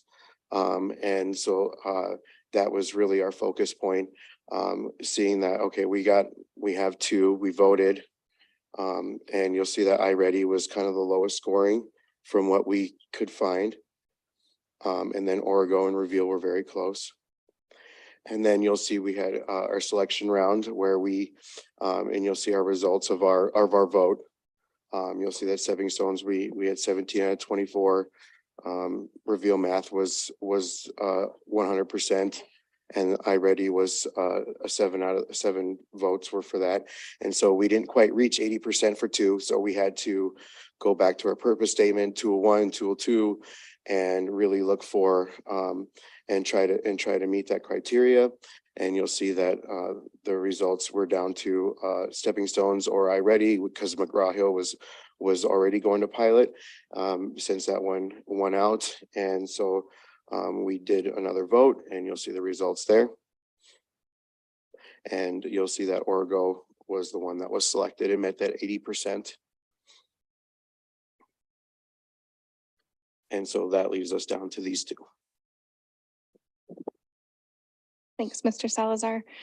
So to kind of wrap up where we are going from here, our first pilot for Reveal Math from McGraw-Hill will run for 4 weeks approximately as soon as we come back from the holiday break beginning in January.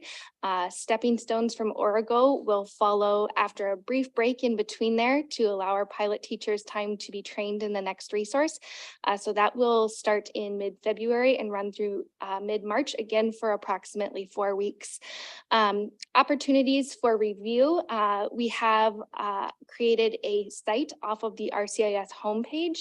If you go to the Parents tab, you'll see a drop-down menu, and then the 2023 Elementary Math Adoption is the first thing that you will find on that list. On that site, you will find links to the student demo accounts from both publishers. So you are welcome to get in and explore those and see what the students will see and experience with those resources in a digital format. We also will have those open houses prior to the board meeting. As Mrs. Swigert was mentioning, we had one tonight prior to the board meeting. We will be back January 17th and then again on February 7th from 3:30 to 5:30 down in the room 222, just down the hallway from here. So we welcome anyone to come in and visit with us. Myself and my colleague Tara Knowlton, who couldn't be here tonight, will be there, but we will also have our pilot teachers, 2 different pilot teachers next time. Since these guys are so busy, we like to kind of rotate them. You're certainly welcome to come back again if you want, but and then we will also be sharing this at the PAC meeting on January 26th for another opportunity to engage parents and guardians to see the resources as well.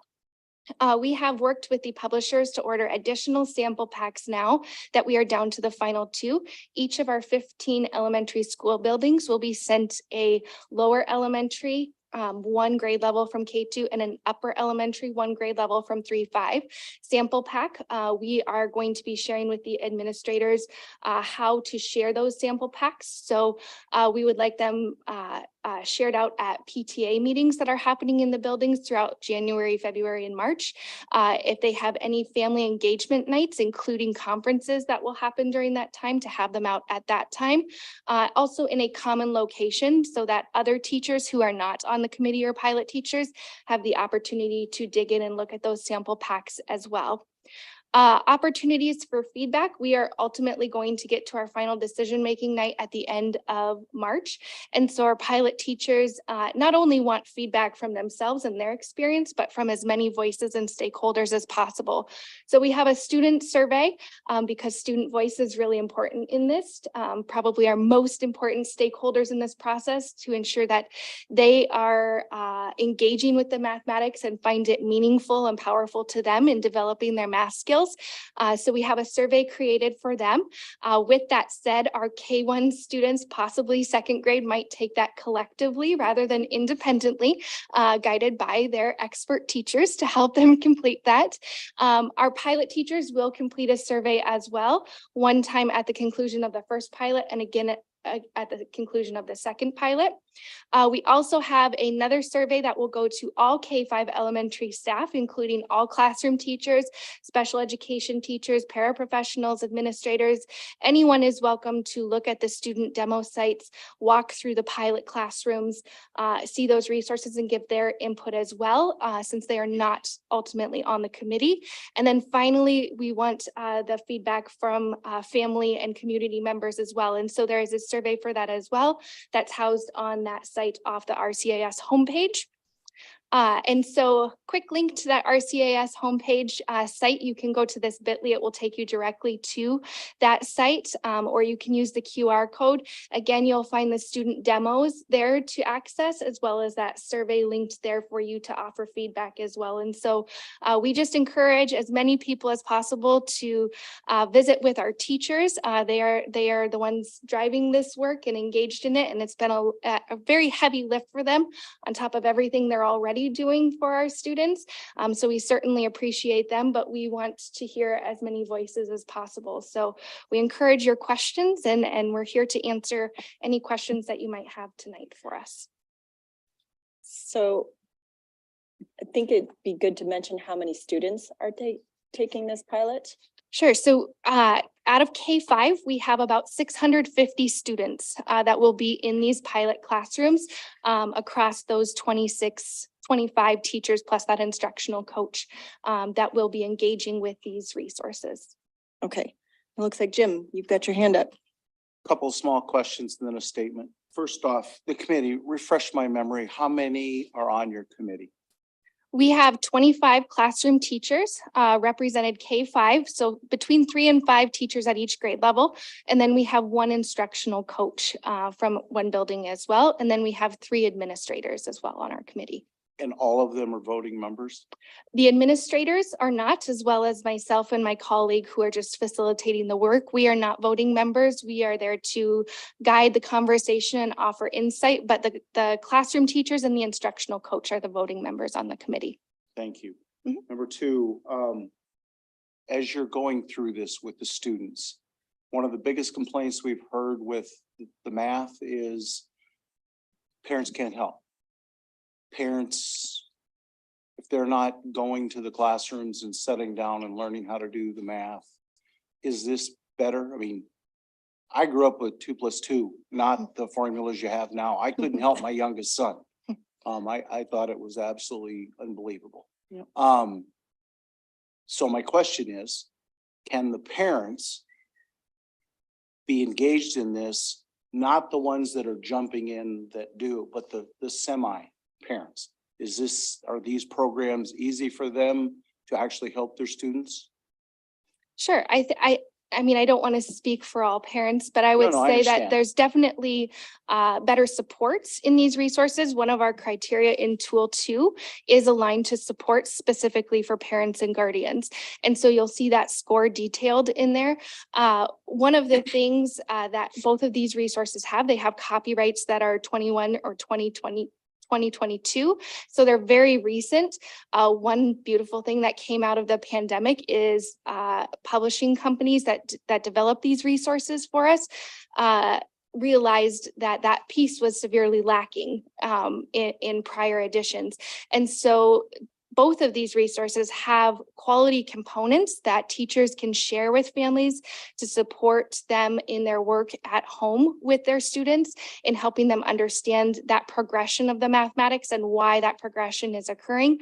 I think the layout is more friendly as well for parents to engage with their students and understanding the math that's being shared and looking for that growth in student development.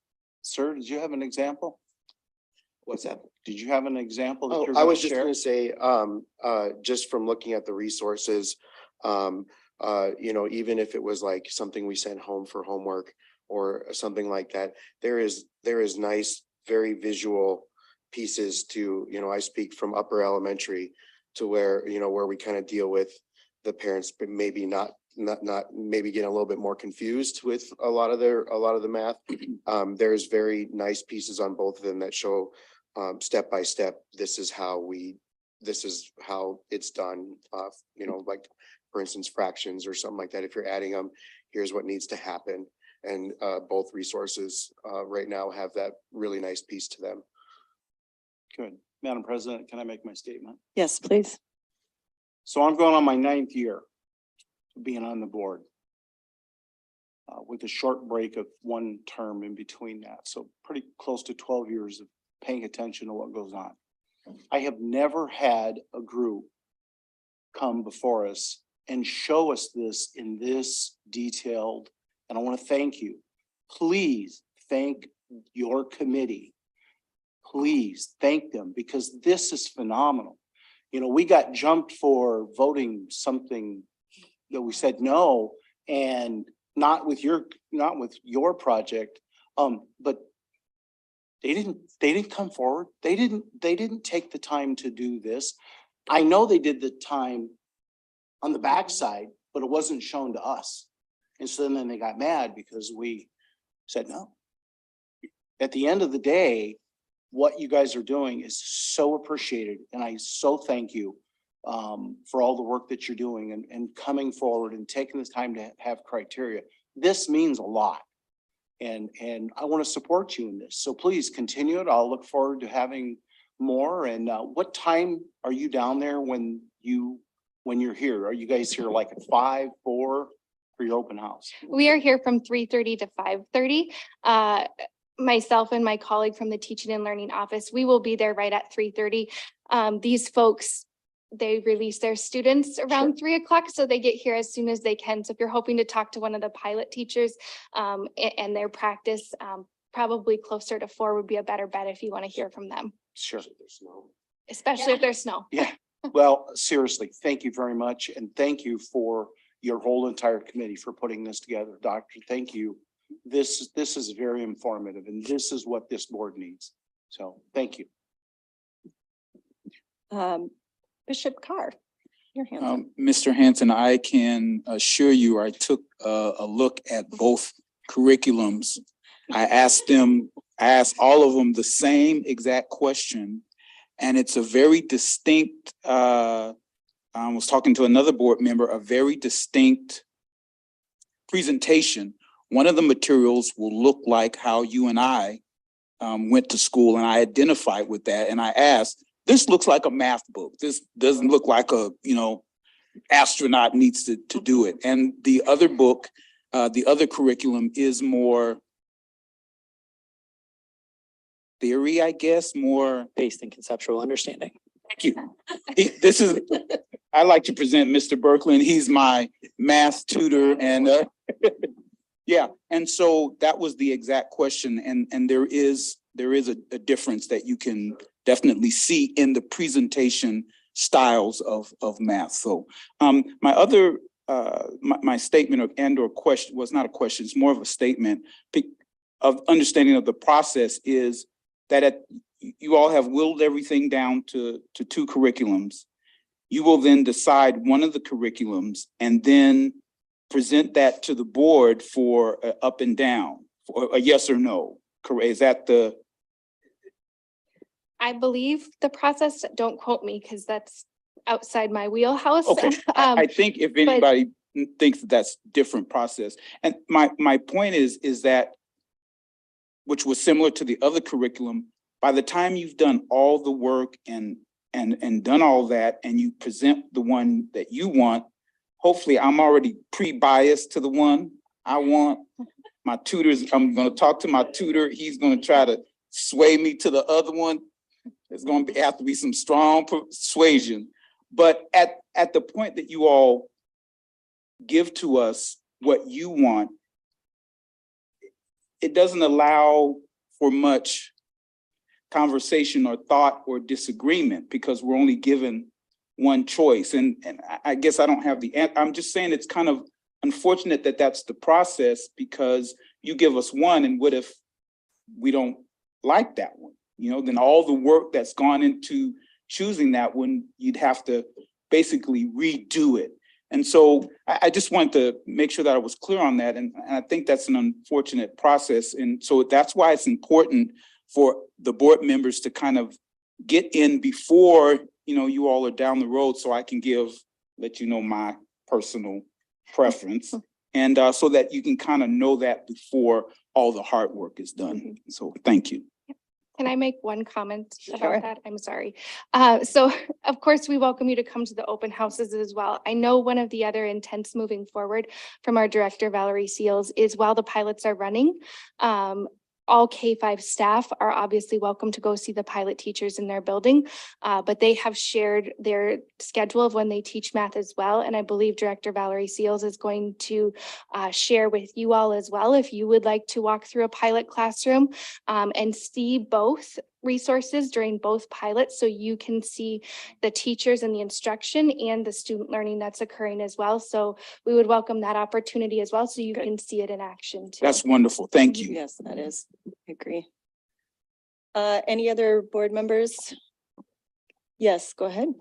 I also wanted to say thank you. I've been there. I know how hard it is. And to kind of Bishop Carr's statement, first off, whatever you choose, I'm going to support you. I like them both enough. There is one I like better. I'm going to try to convince him and try to convince you guys. But either way. And part of what I wanted to say was with the 25 teachers and that 80% consensus, that's a hurdle. That's a lot to get to. And it prevents that 80% consensus, make sure everyone agrees, but also prevents me in the last case, one person who disagrees. I fought to the end. I really wanted the other one. I accepted it. But to get to that 80%, there's a lot of deep discussion. We consider the parents. We look over the parent surveys. We look over, but I agree with what Jim said as well. Making sure that we get this information out in front of everybody is key. But I guess to maybe get rid of some of your concerns, to get 25 teachers on board is tough. I don't know if you've ever been in a room with that many teachers. Preachers I have, so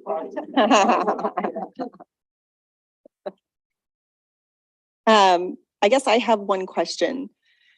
And maybe this is something also a comment to Valerie Seals. I'd like to know what else is going to be coming down from that office that we need to look at. But why? Why K through 5 right now? For the public's knowledge as well.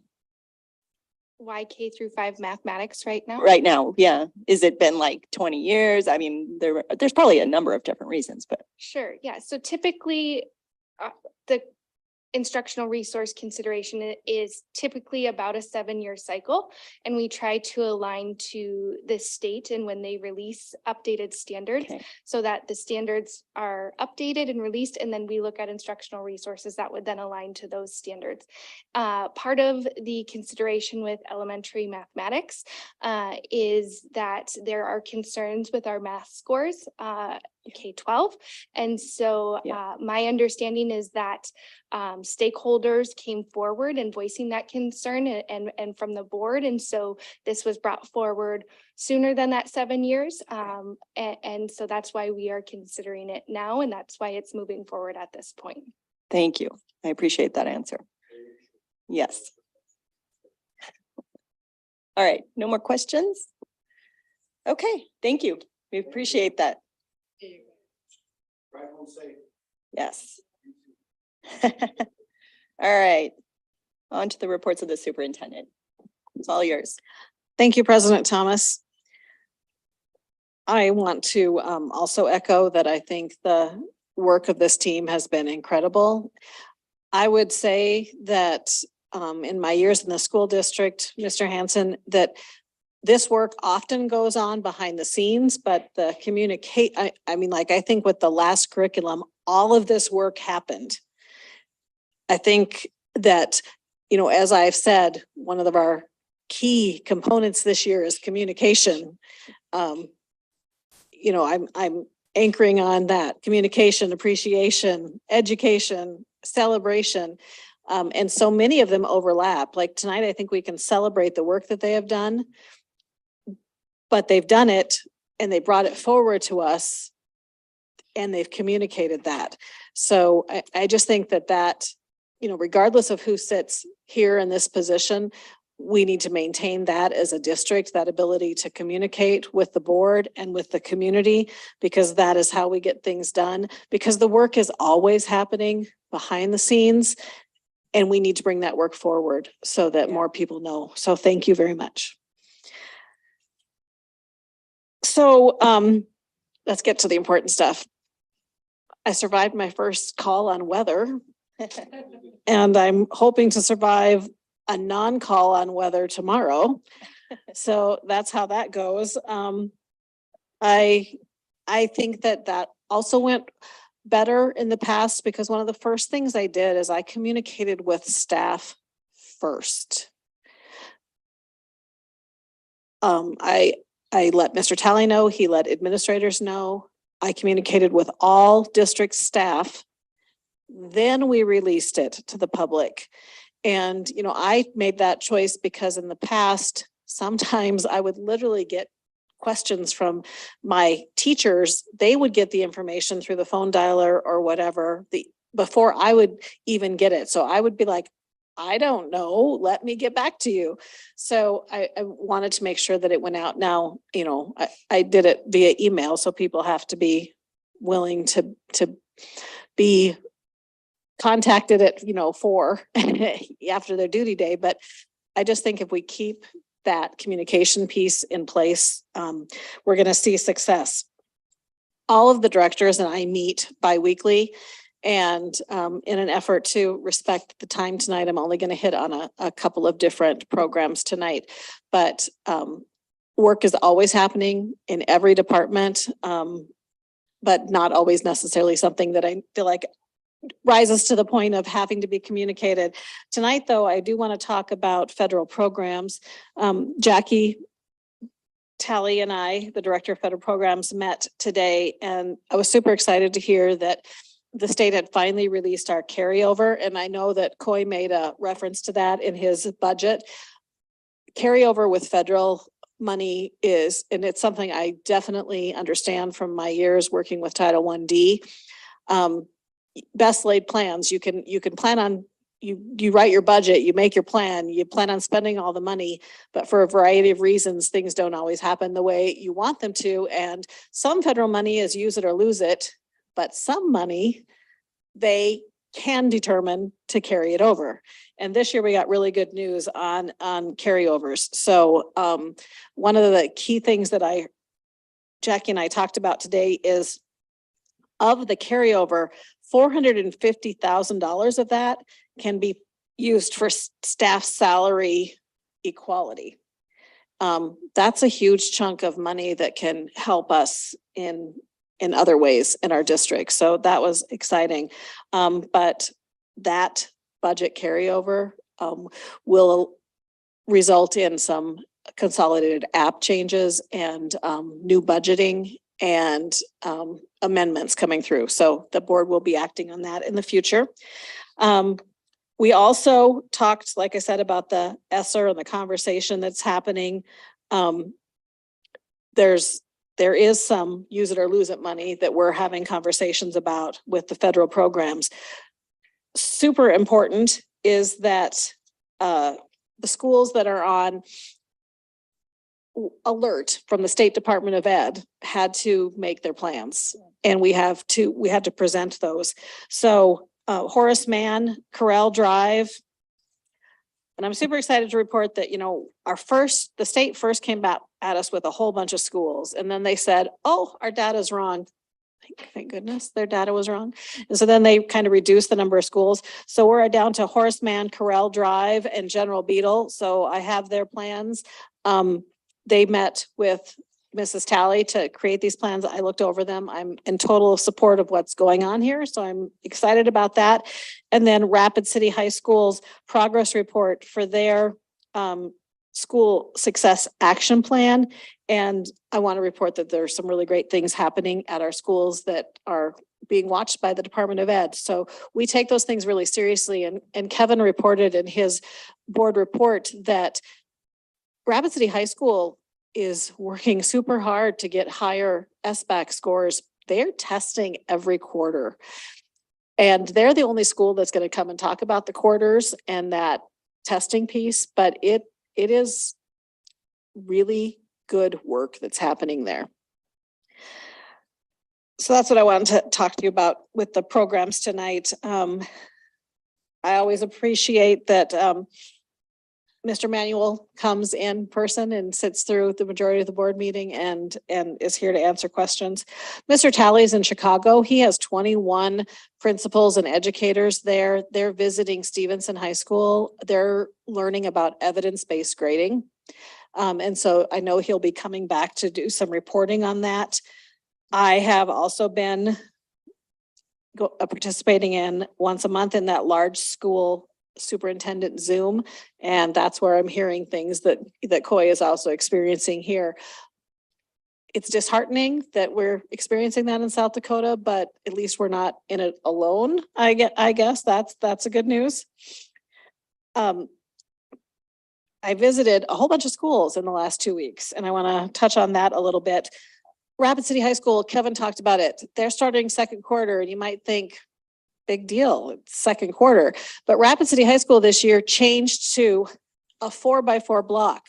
So every single day for 9 weeks, kids go to 4 classes, but in that 9 weeks, they're spending twice as much time in that class and they're earning a semester grade. So the idea is, it is, kids who often come there are behind, they're overaged and undercredited.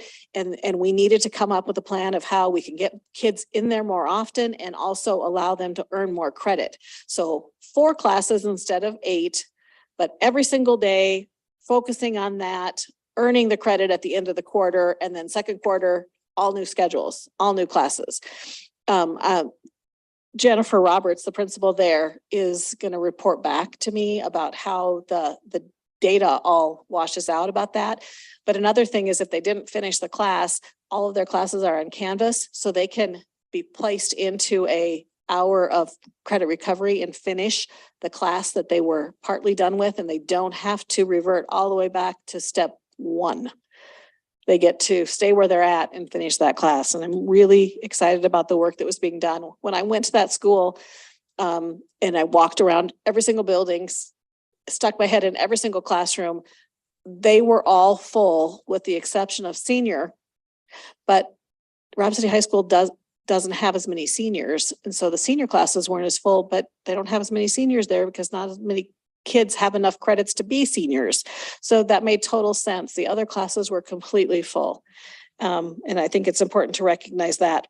I also visited Rapid Valley and met with the 4th graders. They had some really interesting questions to ask me. Loved that. I went to Pinedale twice. The first time I went to meet with the teachers, and the second time I went to the bazaar and bought pies. So, I'm not gonna tell which visit was sweeter, but it was pretty nice. And then last Thursday, I went out and visited some schools for the late start to just see how it had gone. I was gonna let them throw rotten tomatoes if they really needed to, but nobody did. And I visited one of the schools I visited was South Canyon, and I went into one of their rooms and just had a really lovely time with a young man named Ethan. So shout out to Ethan. I went to the play at Stevens High School, and this Thursday I'm going to the play at Central High School because fair and equal representation. I visited the 8th grade career fair. I know that Bishop Carr was there. I'm guessing he'll do a shout out, maybe. It was amazing. I'm gonna steal his thunder. They brought in the middle school kids on the hour. There were tons of booths with lots of different careers represented, and the kids just had this amazing time going around. It was hard to get them to leave. And I think we need to look at having like a second day of that fair for high school students, because everybody talks about how great this is at 8th graders. I don't think an 8th grader always knows what booth would have been, the best for them to visit. But if we brought them back a few years later, they might visit a different booth and have a different plan for life. It was amazing. They even had a DJ, and I know from experience that sometimes you go someplace that's really super loud and you think, oh, it's too loud. And then you go to a hockey game and you realize that if you have a cowbell, it isn't quite as annoying as if you don't have a cowbell. And so they had the DJs blasted, they had a DJ blasting the music, and that actually made the whole sound and the whole thing easier to handle because there was a lot of middle school kids being noisy. Various committee meetings, many of you are involved in them. It's great to see all of the boards so incredibly active in the various committees that we have happening. Everybody on this board, every single member of the board is taking their work on the committees very seriously. It is important work. Those committees get reported back here. Business and work is being done. It is moving us forward. It is allowing us to pick out priorities for this district. So I just want to thank everybody who goes to all of those. I went to Stevens High School on a Monday night and listened to their FFA team present. And I didn't even know what to expect. I was incredibly impressed with how much hard work the students, it was a group of 7 students, and the amount of researching they had to do to make that presentation. 99% memorized. It was just incredible. And after I watched them, we asked questions. I gave pointers and opinions. Then they went and competed in regionals and they won it. So now they get to go to the state, and I'm so incredibly proud of that group of students. I hope I get to have them here to celebrate with us. I went to a meeting on the mentor program teammates. I know other people were there, but it was wonderful to see how much we are coming behind that program. And I want to say in the board officially, it is 3 hours a month. So I encourage adults in our community to step up and mentor in our teammate schools, because everybody could, I just think you can figure out a way to do 3 hours a month and talk to your employers and see if they will get on board. But we have schools that need you and kids that could really benefit. And this is parents and students asked to be involved in this program. So that's how you go about it. Nobody is forced into being a student in this program. It was exciting. And they had kind of kickoff raw pep assemblies at a couple of buildings. Interschool parent council meeting met. I just love getting the parents together they represent all the buildings. They come with a lot of really interesting conversation, and I'm able to give a district viewpoint on some things. And we met right after the election. And one of the concerns that came forward is we have 4 elementary buildings that we have voting that happens in. And we have parents in our community that are very concerned about, we have Alice drills. We talk about not letting strangers into our buildings, and then it's election day and we open our doors. And I let them know, as I have let you know, that I am in talks with the county auditor's office and Rapid City PD and the Pennington County Sheriff's Office about looking for alternate sites for that, because we do want to make sure that we are keeping our buildings safe. But there's not a big need for us to nobody's going to see that change happen immediately, because there is no election planned for November of 2023. The June elections happen outside of our school year, so that's not a problem. So we'll be looking at a change for November of 2024. I met with behavior management, and they have a lot of access to state funding for the juvenile justice reform and putting money into work through BMS, and that has helped fund counselors into our school district. So that is fantastic. But they talk about not being able to access all of the funds because we're just, operating, part of the school year. So we're in talks of expanding that. So I met with their new CEO. That was wonderful. I know you're going to all be super proud of me. I took 2 days off last weekend, right? Yes, I did. It does, because I didn't have to work on Saturday. I did work on Veterans Day, but I did not work on Saturday or Sunday. Monday night, I went to the Stevens High School Fall Award for the state champions. I know we recognize them here, but Monday night was incredible because the banners at Stevens High School that are up, and they add the year that they won. So this was the 119th, 120th, 121st, and 122nd state champion. championships for Stevens High School. And they unveiled the banners with the 22 year on it. And just to remind myself and look up there at all of the championships Stevens High School has won, it's really incredible. And then they went on to say that all of that has happened. It is the most of any school in the state, they said, and all of that has happened since 1970. So really pretty incredible. But I did give Jared a hard time because I coached cheerleaders and they took down the Spirit of Six awards that had the years that I did it on. So he assured me he's trying to figure out a way to put it on the wall. I voted for Rowan Hibbard. I know we talked about that. I admit, I did have the Voice app open tonight because if she needed saved, you had 5 minutes to vote for her, but she did not need saved. So that means she moved on to the next live show. So that's fantastic. And today I met with Visit Rapid City. They had a group of people gathered. They had 2 different sessions. I went to the one today. They're going through a strategic planning process, which is very similar to what we're going to go through. So I enjoyed the work and meeting with other district or city representatives about that work. It is so empowering. So I'm really excited for us to get started on our strategic plan. And then last but not least, I do want to take some time to be thankful. So it is November and I'm thankful. I'm really thankful for this opportunity I've had to do this job, but I am thankful for every opportunity I've had to work with each and every one of you and the dedication you show to this community in this district. So thank you very much. I'm also incredibly thankful for Coy because he works incredibly hard. And although I am not a numbers person, he is able to dummy that down to the point that I really do truly understand where we are and what we need to focus on. And that is a gift because he doesn't talk above our heads. And I encourage anybody who needs to truly understand our budget to watch Coy's explanations. So thank you again for all this opportunity. And that is all I have tonight. Thank you. Does anybody have any questions? Go ahead, Jim. Comment. Okay. We are on to other. Go ahead.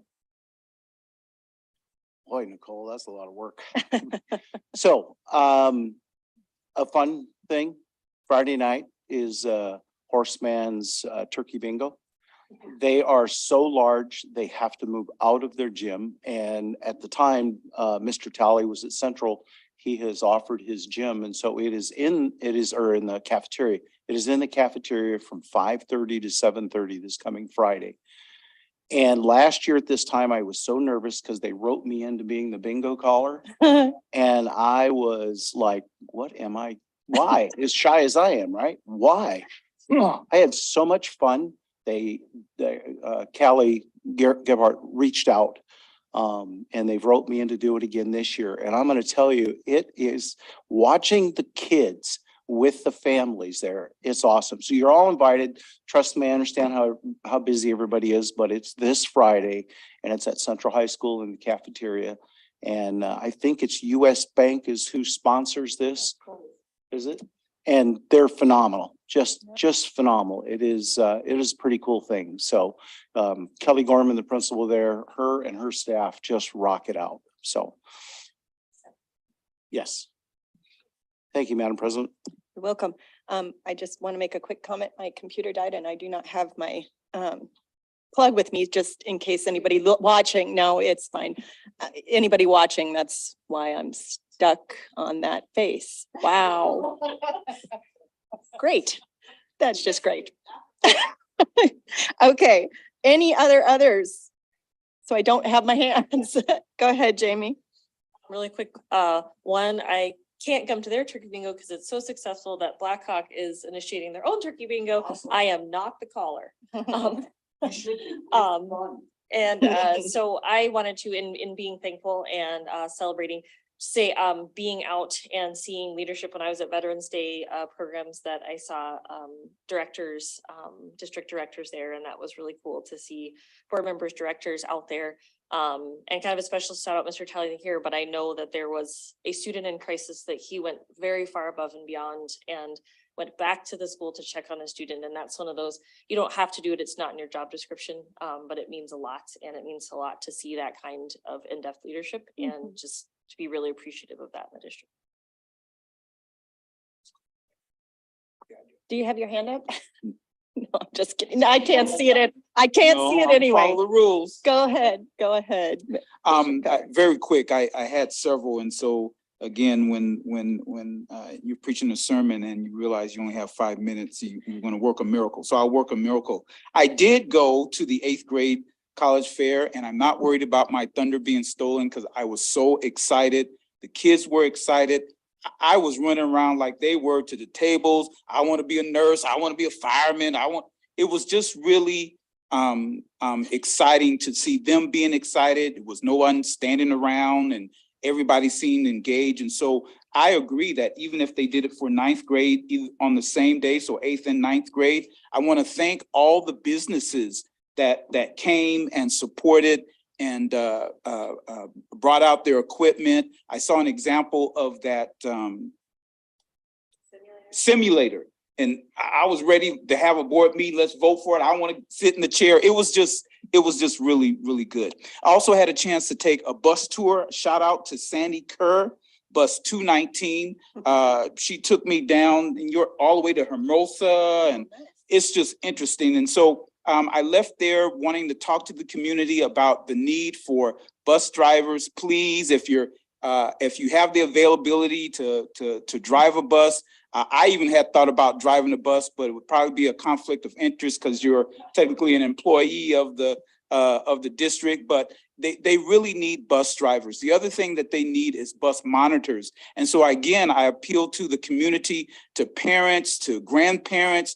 It's just sitting on the bus. And Sandy even said that the kids acted better just my presence being on the bus. And so, you know, you don't have to do anything. You just, sit there. And I had to tell a couple of kids to sit down, but I'm sure there's a process. I'm not even going through the process. Coy's probably over there. Would he just be quiet? But we need volunteers to help with our buses. Bus drivers and bus monitors. I also visited a school, and unfortunately during that visit, we had to cut it short because there was a behavior issue. And at the end of that issue, I had to witness a young lady. She was either in 6th, 7th, or 8th grade, be taken out of school in handcuffs and placed in a police car.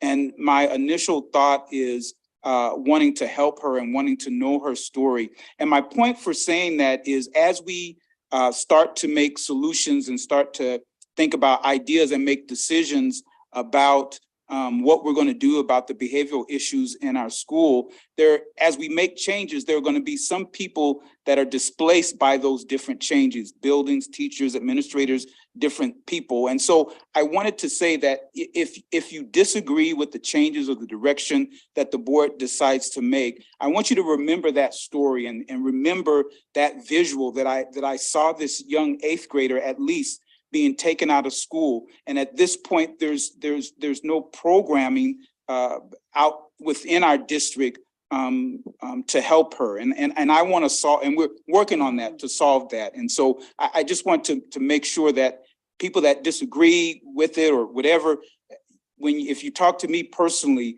that's the story that I'm going to relate to you. And it's a big issue for me to try to help that young lady and other students like her. Last thing, I also attended the civil discourse seminar held by the Human Relations Commission and by MOA. And it was just, again, talking about civil discourse and the importance of everybody on whatever side you are talking. And unfortunately, I declined an opportunity for civil discourse because the main component of civil discourse is you have to trust the people that you're talking with. You have to believe that the person has intentions of really wanting to learn and not come with their agenda. So I hope I talked to the director about coming and talking to us about how we have civil discourse and the importance of it. So Excellent. that's it. Any? Pastor voice come on or your dad? Well, look, The dad voice came out because I haven't been on the school bus since I was in grade school, so that was kind of neat. But yeah, it's really neat. Yeah, no kidding. Any others?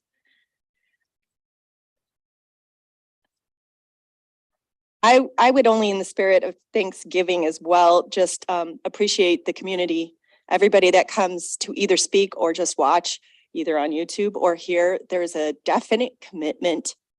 One way or whether we agree or disagree, there's commitment from this community, and I really appreciate the community for that. Okay. Executive session, I need a motion and second. Second, well, Deb can have it. It's fine. Okay, we're going in for CL 1-25-2.1, and there will be no further action afterwards. All those in favor? Aye. All those opposed? Stay here.